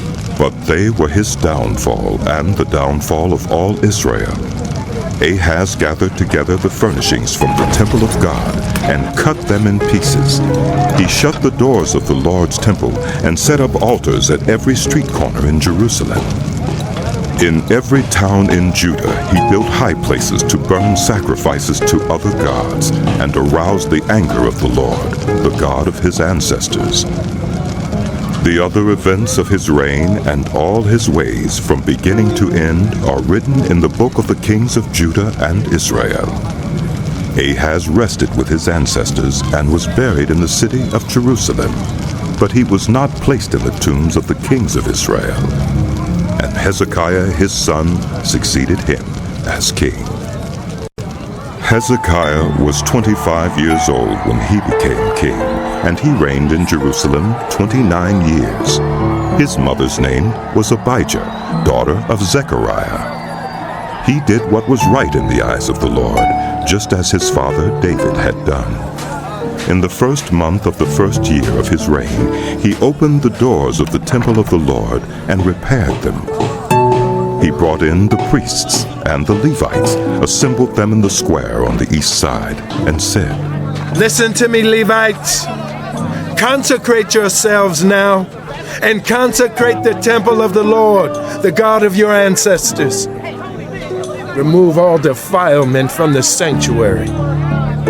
Our ancestors were unfaithful. They did evil in the eyes of the Lord our God and forsook him. They turned their faces away from the Lord's dwelling place and turned their backs on him. They also shut the doors of the portico and put out the lamps. They did not burn incense or present any burnt offerings at the sanctuary to the God of Israel. Therefore, the anger of the Lord has fallen on Judah and Jerusalem. He has made them an object of dread and horror and scorn, as you can see with your own eyes. This is why our ancestors have fallen by the sword, and why our sons and daughters and our wives are in captivity. Now I intend to make a covenant with the Lord, the God of Israel, so that his fierce anger will turn away from us. My sons, do not be negligent now. For the Lord has chosen you to stand before him and serve him, to minister before him and to burn incense." Then these Levites set to work.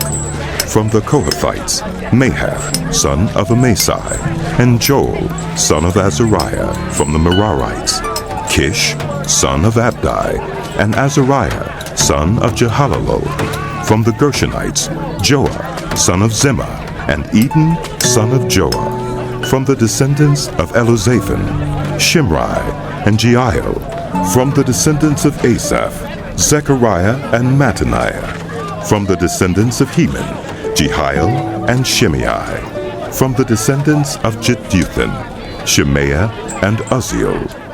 When they had assembled their fellow Levites and consecrated themselves, they went in to purify the temple of the Lord as the king had ordered. Following the word of the Lord, the priests went into the sanctuary of the Lord to purify it. They brought out to the courtyard of the Lord's temple everything unclean that they found in the temple of the Lord. The Levites took it and carried it out to the Kidron Valley. They began the consecration on the first day of the first month, and by the 8th day of the month they reached the portico of the Lord. For 8 more days they consecrated the temple of the Lord itself, finishing on the 16th day of the first month. Then they went in to King Hezekiah and reported, "We have purified the entire temple of the Lord, the altar of burnt offering with all its utensils, and the table for setting out the consecrated bread with all its articles. We have prepared and consecrated all the articles that King Ahaz removed in his unfaithfulness while he was king. They are now in front of the Lord's altar." Early the next morning, King Hezekiah gathered the city officials together and went up to the temple of the Lord. They brought 7 bulls, 7 rams, 7 male lambs, and 7 male goats as a sin offering for the kingdom, for the sanctuary, and for Judah. The king commanded the priests, the descendants of Aaron, to offer these on the altar of the Lord. So they slaughtered the bulls, and the priests took the blood and splashed it against the altar. Next, they slaughtered the rams and splashed their blood against the altar. Then they slaughtered the lambs and splashed their blood against the altar. The goats for the sin offering were brought before the king and the assembly, and they laid their hands on them. The priests then slaughtered the goats and presented their blood on the altar for a sin offering to atone for all Israel, because the king had ordered the burnt offering and the sin offering for all Israel. He stationed the Levites in the temple of the Lord with cymbals, harps, and lyres, in the way prescribed by David and Gad, the king's seer, and Nathan the prophet. This was commanded by the Lord through his prophets. So the Levites stood ready with David's instruments, and the priests with their trumpets. Hezekiah gave the order to sacrifice the burnt offering on the altar. As the offering began, singing to the Lord began also, accompanied by trumpets and the instruments of David, king of Israel. The whole assembly bowed in worship, while the musicians played and the trumpets sounded.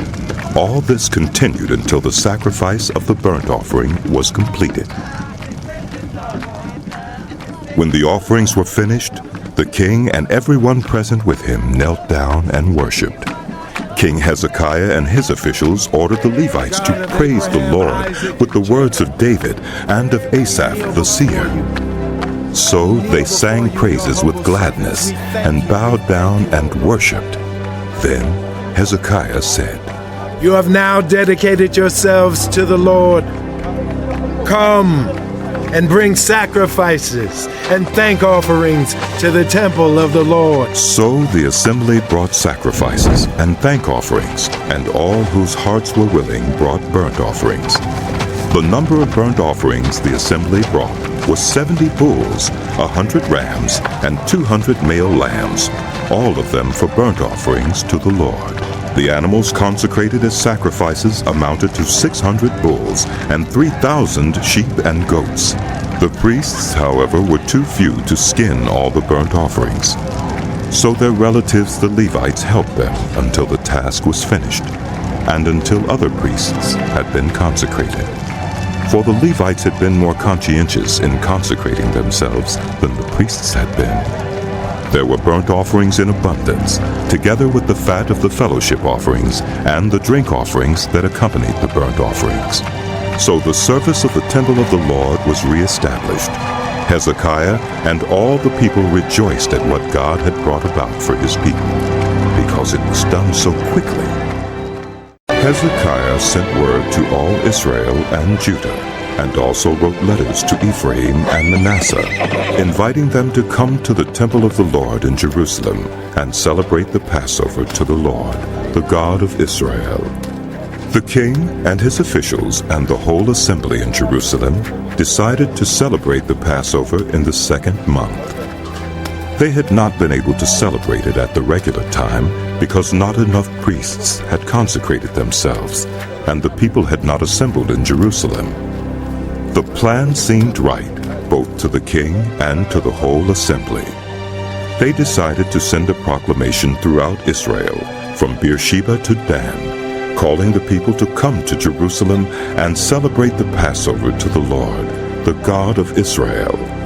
It had not been celebrated in large numbers according to what was written. At the king's command, couriers went throughout Israel and Judah with letters from the king and from his officials, which read, People of Israel, return to the Lord, the God of Abraham, Isaac, and Israel, that he may return to you who are left, who have escaped from the hand of the kings of Assyria. Do not be like your parents and your fellow Israelites who were unfaithful to the Lord, the God of their ancestors, so that he made them an object of horror, as you see. Do not be stiff-necked as your parents were.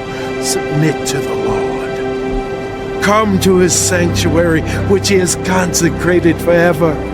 Serve the Lord your God, so that his fierce anger will turn away from you. If you return to the Lord, then your fellow Israelites and your children will be shown compassion by their captors and will return to this land, for the Lord your God is gracious and compassionate. He will not turn his face from you if you return to him. The couriers went from town to town in Ephraim and Manasseh, as far as Zebulun, but people scorned and ridiculed them. Nevertheless, some from Asher, Manasseh, and Zebulun humbled themselves and went to Jerusalem. Also in Judah, the hand of God was on the people to give them unity of mind to carry out what the king and his officials had ordered, following the word of the Lord. A very large crowd of people assembled in Jerusalem to celebrate the festival of unleavened bread in the 2nd month. They removed the altars in Jerusalem and cleared away the incense altars and threw them into the Kidron Valley. They slaughtered the Passover lamb on the 14th day of the 2nd month. The priests and Levites were ashamed and consecrated themselves and brought burnt offerings to the temple of the Lord. Then they took up their regular positions as prescribed in the law of Moses, the man of God. The priests splashed against the altar the blood handed to them by the Levites. Since many in the crowd had not consecrated themselves, the Levites had to kill the Passover lambs for all those who were not ceremonially clean and could not consecrate their lambs to the Lord. Although most of the many people who came from Ephraim, Manasseh, Issachar, and Zebulun had not purified themselves, yet they ate the Passover, contrary to what was written. But Hezekiah prayed for them, saying, May the Lord, who is good, pardon everyone who sets their heart on seeking God, the Lord, the God of their ancestors, even if they are not clean, according to the rules of the sanctuary. And the Lord heard Hezekiah and healed the people. The Israelites who were present in Jerusalem celebrated the festival of unleavened bread for 7 days with great rejoicing, while the Levites and priests praised the Lord every day with resounding instruments dedicated to the Lord. Hezekiah spoke encouragingly to all the Levites who showed good understanding of the service of the Lord. For the 7 days they ate their assigned portion and offered fellowship offerings and praised the Lord, the God of their ancestors. The whole assembly then agreed to celebrate the festival 7 more days. So for another 7 days they celebrated joyfully. Hezekiah, king of Judah, provided 1,000 bulls and 7,000 sheep and goats for the assembly. And the officials provided them with 1,000 bulls and 10,000 sheep and goats. A great number of priests consecrated themselves. The entire assembly of Judah rejoiced, along with the priests and Levites and all who had assembled from Israel, including the foreigners who had come from Israel and also those who resided in Judah. There was great joy in Jerusalem, for since the days of Solomon, son of David, king of Israel, there had been nothing like this in Jerusalem. The priests and the Levites stood to bless the people, and God heard them, for their prayer reached heaven, his holy dwelling place. When all this had ended, the Israelites who were there went out to the towns of Judah, smashed the sacred stones, and cut down the Asherah poles. They destroyed the high places and the altars throughout Judah and Benjamin, and in Ephraim and Manasseh. After they had destroyed all of them, the Israelites returned to their own towns and to their own property. Hezekiah assigned the priests and Levites to divisions, each of them according to their duties as priests or Levites, to offer burnt offerings and fellowship offerings, to minister, to give thanks, and to sing praises at the gates of the Lord's dwelling. The king contributed from his own possessions for the morning and evening burnt offerings, and for the burnt offerings on the Sabbaths, at the new moons, and at the appointed festivals, as written in the law of the Lord. He ordered the people living in Jerusalem to give the portion due the priests and Levites, so they could devote themselves to the law of the Lord. As soon as the order went out, the Israelites generously gave the first fruits of their grain, new wine, oil and honey, and all that the fields produced. They brought a great amount, a tithe of everything. The people of Israel and Judah who lived in the towns of Judah also brought a tithe of their herds and flocks, and a tithe of the holy things dedicated to the Lord their God, and they piled them in heaps. They began doing this in the 3rd month and finished in the 7th month. When Hezekiah and his officials came and saw the heaps, they praised the Lord and blessed his people, Israel. Hezekiah asked the priests and Levites about the heaps, and Azariah, the chief priest from the family of Zadok, answered, Since the people began to bring their contributions to the temple of the Lord, we have had enough to eat and plenty to spare, because the Lord has blessed his people, and this great amount is left over. Hezekiah gave orders to prepare storerooms in the temple of the Lord, and this was done. Then they faithfully brought in the contributions, tithes, and dedicated gifts. Conaniah, a Levite, was the overseer in charge of these things, and his brother Shimei was next in rank. Jehiel, Azaziah, Nahath, Asahel, Jeremoth, Jozabad, Eliel, Ishmachiah, Mahath, and Benaiah were assistants of Conaniah and Shimei, his brother. All these served by appointment of King Hezekiah, and Azariah, the official in charge of the temple of God. Kori, son of Imnah, the Levite, keeper of the east gate, was in charge of the free will offerings given to God, distributing the contributions made to the Lord, and also the consecrated gifts. Eden, Miniamin, Jeshua, Shemaiah, Amariah, and Shechaniah assisted him faithfully in the towns of the priests, distributing to their fellow priests according to their divisions, old and young alike. In addition, they distributed to the males 3 years old or more whose names were in the genealogical records, all who would enter the temple of the Lord to perform the daily duties of their various tasks, according to their responsibilities and their divisions. And they distributed to the priests enrolled by their families in the genealogical records, and likewise to the Levites 20 years old or more, according to their responsibilities and their divisions. They included all the little ones, the wives, and the sons and daughters of the whole community listed in these genealogical records, for they were faithful in consecrating themselves.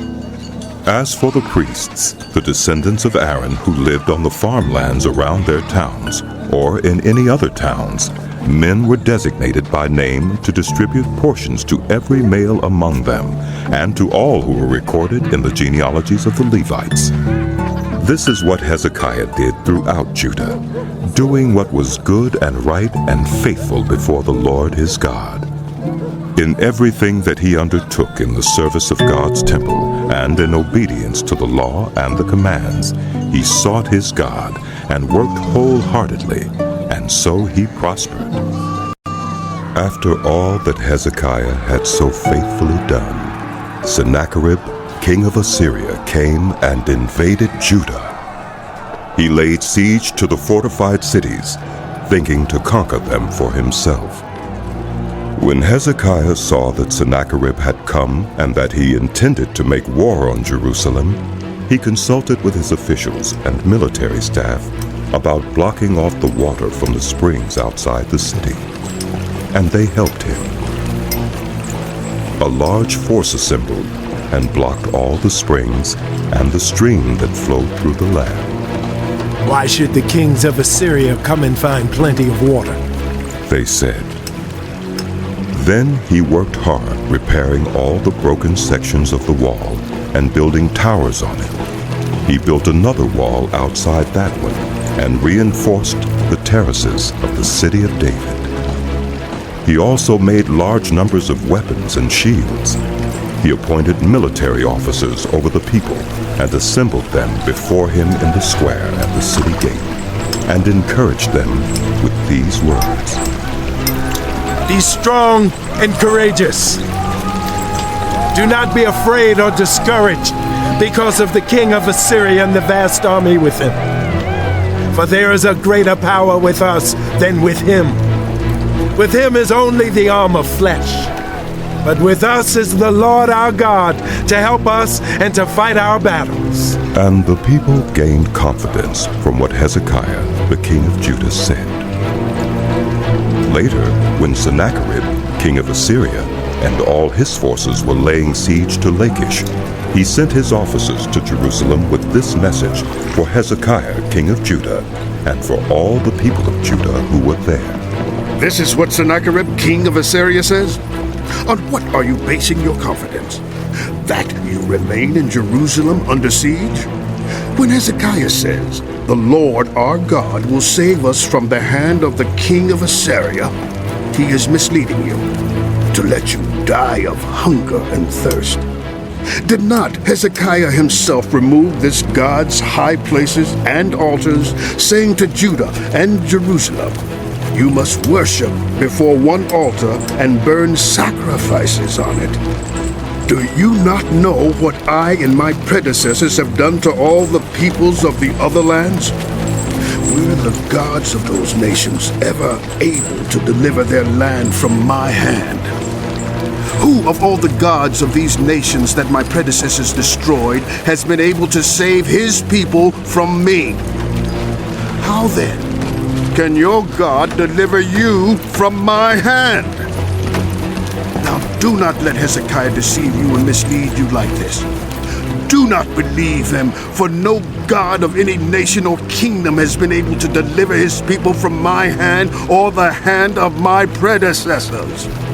How much less will your God deliver you from my hand? Sennacherib's officers spoke further against the Lord God and against his servant Hezekiah. The king also wrote letters ridiculing the Lord, the God of Israel, and saying this against him. Just as the gods of the peoples of other lands did not rescue their people from my hand, so the God of Hezekiah will not rescue his people from my hand. Then they called out in Hebrew to the people of Jerusalem who were on the wall to terrify them and make them afraid in order to capture the city. They spoke about the God of Jerusalem as they did about the gods of the other peoples of the world, the work of human hands. King Hezekiah and the prophet Isaiah, son of Amos, cried out in prayer to heaven about this. And the Lord sent an angel who annihilated all the fighting men and the commanders and officers in the camp of the Assyrian king. So he withdrew to his own land in disgrace. And when he went into the temple of his God, some of his sons cut him down with the sword. So the Lord saved Hezekiah and the people of Jerusalem from the hand of Sennacherib, king of Assyria, and from the hand of all others. He took care of them on every side. Many brought offerings to Jerusalem for the Lord, and valuable gifts for Hezekiah, king of Judah. From then on, he was highly regarded by all the nations. In those days, Hezekiah became ill and was at the point of death. He prayed to the Lord, who answered him and gave him a miraculous sign. But Hezekiah's heart was proud, and he did not respond to the kindness shown him. Therefore the Lord's wrath was on him, and on Judah and Jerusalem. Then Hezekiah repented of the pride of his heart, as did the people of Jerusalem. Therefore the Lord's wrath did not come on them during the days of Hezekiah. Hezekiah had very great wealth and honor, and he made treasuries for his silver and gold, and for his precious stones, spices, shields, and all kinds of valuables. He also made buildings to store the harvest of grain, new wine, and olive oil. And he made stalls for various kinds of cattle, and pens for the flocks.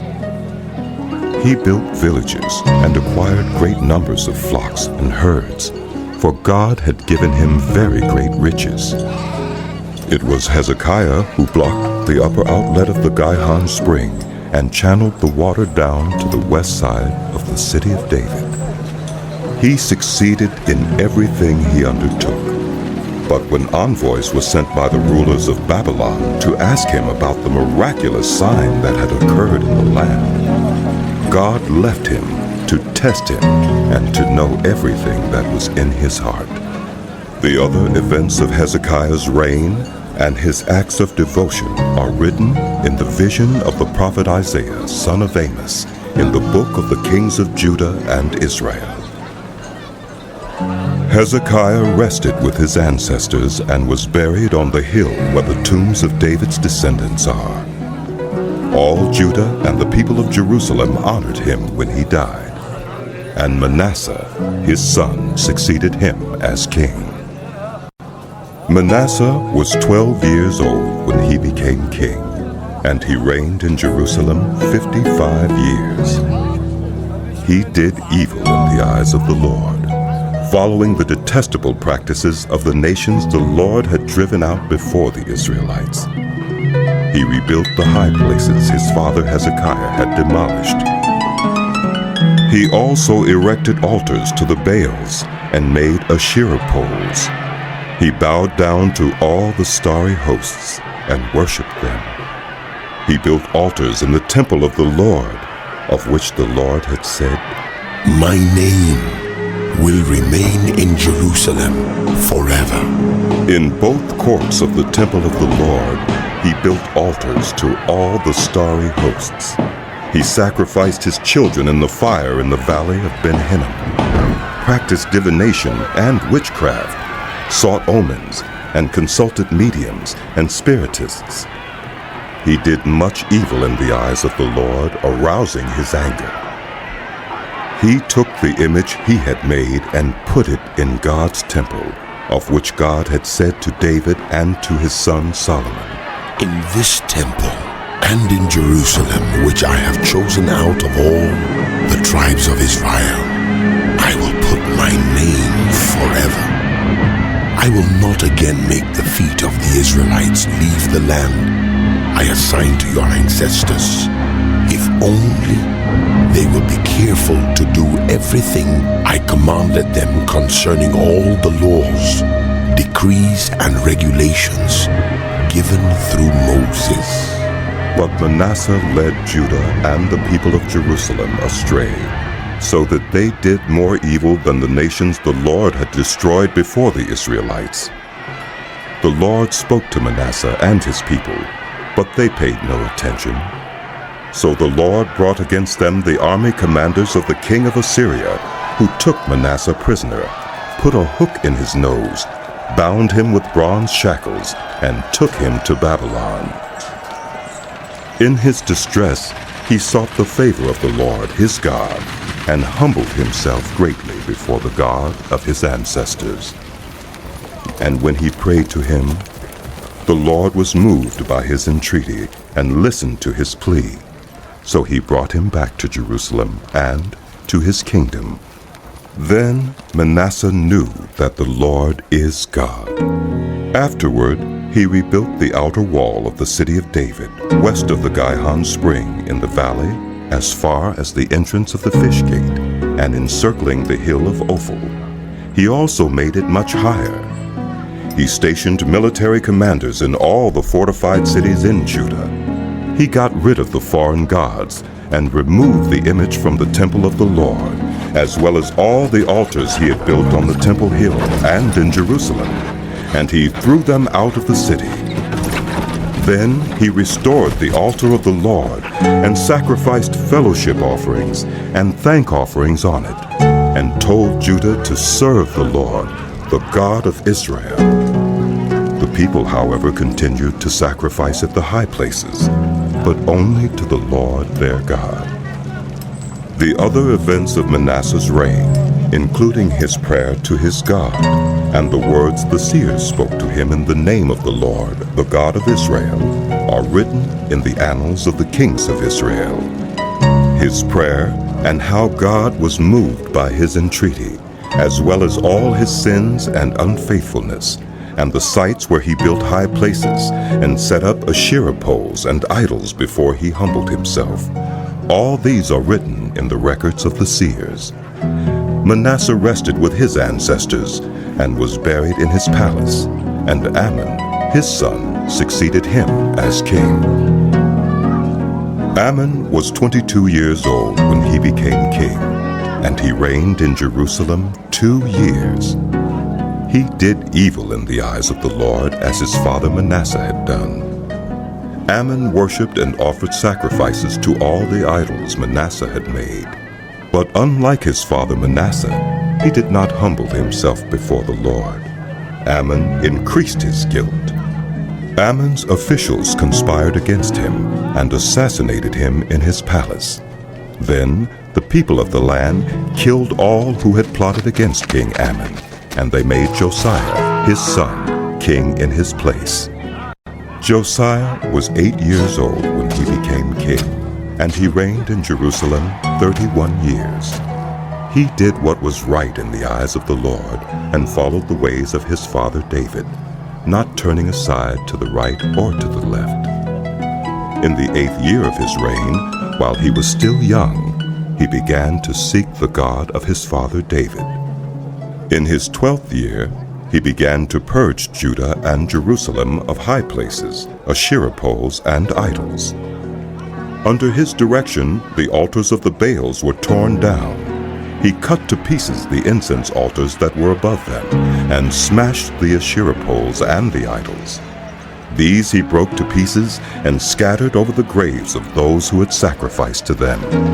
He burned the bones of the priests on their altars, and so he purged Judah and Jerusalem.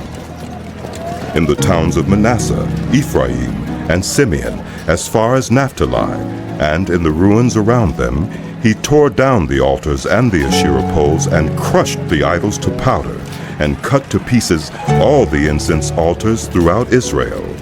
Then he went back to Jerusalem. In the 18th year of Josiah's reign, to purify the land and the temple, he sent Shaphan, son of Azaliah, and Maaseiah, the ruler of the city, with Joah, son of Joahaz, the recorder, to repair the temple of the Lord his God. They went to Hilkiah the high priest, and gave him the money that had been brought into the temple of God, which the Levites, who were the gatekeepers, had collected from the people of Manasseh, Ephraim, and the entire remnant of Israel, and from all the people of Judah, and Benjamin, and the inhabitants of Jerusalem. Then they entrusted it to the men appointed to supervise the work on the Lord's temple. These men paid the workers who repaired and restored the temple. They also gave money to the carpenters and builders to purchase dressed stone and timber for joists and beams for the buildings that the kings of Judah had allowed to fall into ruin. The workers did their work faithfully. Over them to direct them were Jahath and Obadiah, Levites descended from Merari, and Zechariah and Meshullam, descended from Kohath.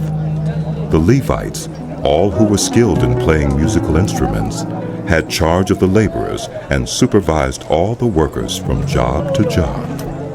Some of the Levites were secretaries, scribes, and gatekeepers. While they were bringing out the money that had been taken into the temple of the Lord, Hilkiah the priest found the book of the law of the Lord that had been given through Moses. Hilkiah said to Shaphan the secretary, I have found the book of the law in the temple of the Lord. He gave it to Shaphan. Then Shaphan took the book to the king and reported to him, Your officials are doing everything that has been committed to them. They have paid out the money that was in the temple of the Lord and have entrusted it to the supervisors and workers. Then Shaphan the secretary informed the king, Hilkiah the priest has given me a book. And Shaphan read from it in the presence of the king. When the king heard the words of the law, he tore his robes. He gave these orders to Hilkiah, Ahikam, son of Shaphan, Abdon, son of Micah, Shaphan the secretary, and Uzziah the king's attendant. Go and inquire of the Lord for me, and for the remnant in Israel and Judah about what is written in this book that has been found. Great is the Lord's anger that is poured out on us, because those who have gone before us have not kept the word of the Lord. They have not acted in accordance with all that is written in this book. Hilkiah and those the king had sent with him went to speak to the prophet Huldah, who was the wife of Shallum, son of Tucketh, the son of Hazra, keeper of the wardrobe. She lived in Jerusalem in the new quarter. She said to them, This is what the Lord, the God of Israel, says. Tell the man who sent you to me, this is what the Lord says. I am going to bring disaster on this place and its people. All the curses written in the book that has been read in the presence of the king of Judah. Because they have forsaken me and burned incense to other gods and aroused my anger by all that their hands have made, my anger will be poured out on this place and will not be quenched. Tell the king of Judah, who sent you to inquire of the Lord, this is what the Lord, the God of Israel, says concerning the word you heard. Because your heart was responsive and you humbled yourself before God when you heard what he spoke against this place and its people, and because you humbled yourself before me and tore your robes and wept in my presence, I have heard you, declares the Lord. Now I will gather you to your ancestors, and you will be buried in peace. Your eyes will not see all the disaster I am going to bring on this place and on those who live here. So they took her answer back to the king. Then the king called together all the elders of Judah and Jerusalem. He went up to the temple of the Lord with the people of Judah, the inhabitants of Jerusalem, the priests and the Levites, all the people from the least to the greatest. He read in their hearing all the words of the book of the covenant which had been found in the temple of the Lord. The king stood by his pillar and renewed the covenant in the presence of the Lord, to follow the Lord and keep his commands, statutes, and decrees with all his heart and all his soul, and to obey the words of the covenant written in this book. Then he had everyone in Jerusalem and Benjamin pledge themselves to it. The people of Jerusalem did this in accordance with the covenant of God, the God of their ancestors. Josiah removed all the detestable idols from all the territory belonging to the Israelites, and he had all who were present in Israel serve the Lord their God. As long as he lived, they did not fail to follow the Lord, the God of their ancestors. Josiah celebrated the Passover to the Lord in Jerusalem, and the Passover lamb was slaughtered on the 14th day of the first month. He appointed the priests to their duties and encouraged them in the service of the Lord's temple. He said to the Levites who instructed all Israel and who had been consecrated to the Lord, Put the sacred ark in the temple that Solomon, son of David, king of Israel, built. It is not to be carried about on your shoulders. Now, serve the Lord your God and his people, Israel. Prepare yourselves by families in your divisions, according to the instructions written by David, king of Israel, and by his son Solomon. Stand in the holy place with a group of Levites for each subdivision of the families of your fellow Israelites, the lay people. Slaughter the Passover lambs, consecrate yourselves, and prepare the lambs for your fellow Israelites. doing what the Lord commanded through Moses. Josiah provided for all the lay people who were there a total of 30,000 lambs and goats for the Passover offerings, and also 3,000 cattle, all from the king's own possessions. His officials also contributed voluntarily to the people and the priests and Levites. Hilkiah, Zechariah, and Jehiel, the officials in charge of God's temple, gave the priests 2,600 Passover offerings and 300 cattle. Also Conaniah, along with Shemaiah and Nethanel, his brothers, and Hashabiah, Jeiel, and Jozabad, the leaders of the Levites, provided 5,000 Passover offerings and 500 head of cattle for the Levites. The service was arranged, and the priests stood in their places with the Levites in their divisions, as the king had ordered. The Passover lambs were slaughtered, and the priests splashed against the altar the blood handed to them, while the Levites skinned the animals. They set aside the burnt offerings to give them to the subdivisions of the family of the people to offer to the Lord, as it is written in the book of Moses. They did the same with the cattle. They roasted the Passover animals over the fire as prescribed, and boiled the holy offerings in pots, cauldrons, and pans, and served them quickly to all the people. After this, they made preparations for themselves and for the priests, because the priests, the descendants of Aaron, were sacrificing the burnt offerings and the fat portions until nightfall. So the Levites made preparations for themselves and for the Aaronic priests. The musicians, the descendants of Asaph, were in the places prescribed by David: Asaph, Heman, and Jeduthun, the king's seer. The gatekeepers at each gate did not need to leave their posts, because their fellow Levites made the preparations for them. So at that time the entire service of the Lord was carried out for the celebration of the Passover and the offering of burnt offerings on the altar of the Lord, as King Josiah had ordered. The Israelites who were present celebrated the Passover at that time and observed the festival of unleavened bread for 7 days. The Passover had not been observed like this in Israel since the days of the prophet Samuel, and none of the kings of Israel had ever celebrated such a Passover as did Josiah with the priests, the Levites, and all Judah and Israel who were there with the people of Jerusalem. This Passover was celebrated in the 18th year of Josiah's reign.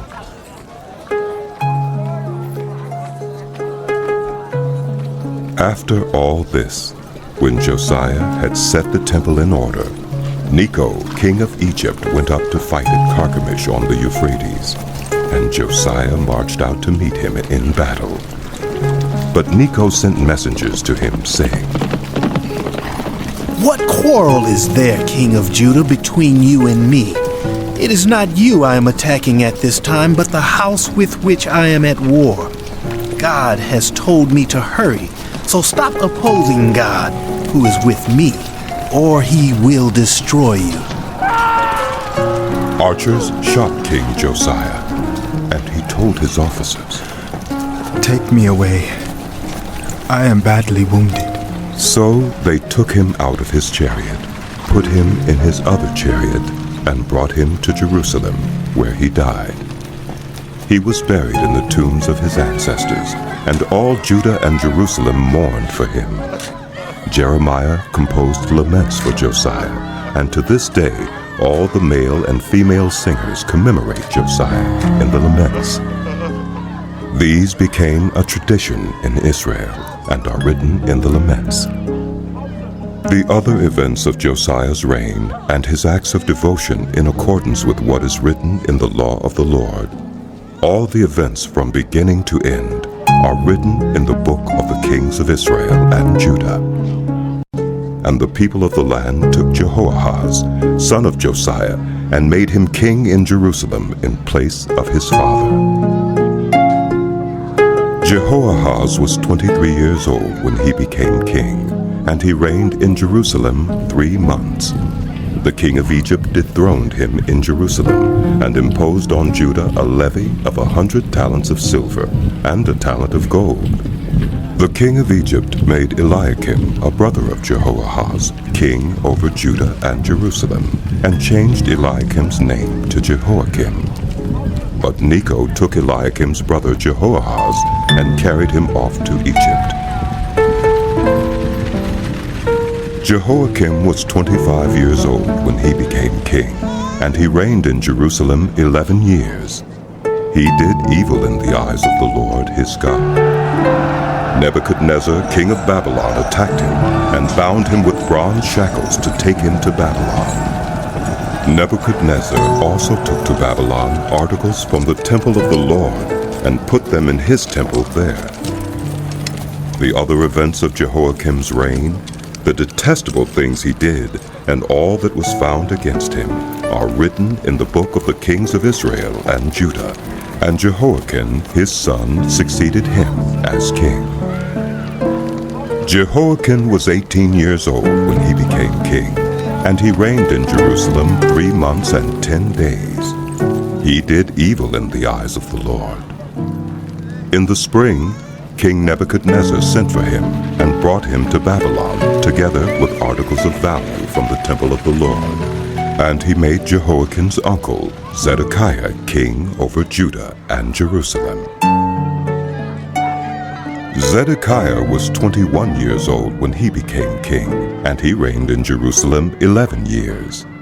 He did evil in the eyes of the Lord his God, and did not humble himself before Jeremiah the prophet, who spoke the word of the Lord. He also rebelled against King Nebuchadnezzar, who had made him take an oath in God's name. He became stiff-necked and hardened his heart, and would not turn to the Lord, the God of Israel. Furthermore, all the leaders of the priests and the people became more and more unfaithful, following all the detestable practices of the nations and defiling the temple of the Lord, which he had consecrated in Jerusalem. The Lord, the God of their ancestors, sent word to them through his messengers again and again, because he had pity on his people and on his dwelling place. But they mocked God's messengers, despised his words, and scoffed at his prophets until the wrath of the Lord was aroused against his people, and there was no remedy. He brought up against them the king of the Babylonians, who killed their young men with the sword in the sanctuary, and spared neither young man nor young woman, the elderly or the aged. God gave them all into the hands of Nebuchadnezzar. He carried to Babylon all the articles from the temple of God, both large and small, and the treasures of the Lord's temple, and the treasures of the king and his officials. They set fire to God's temple, and broke down the wall of Jerusalem.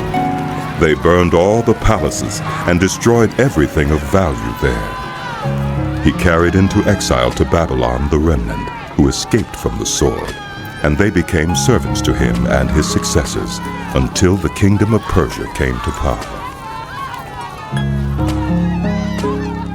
The land enjoyed its Sabbath rests. All the time of its desolation it rested, until the 70 years were completed in fulfillment of the word of the Lord, spoken by Jeremiah.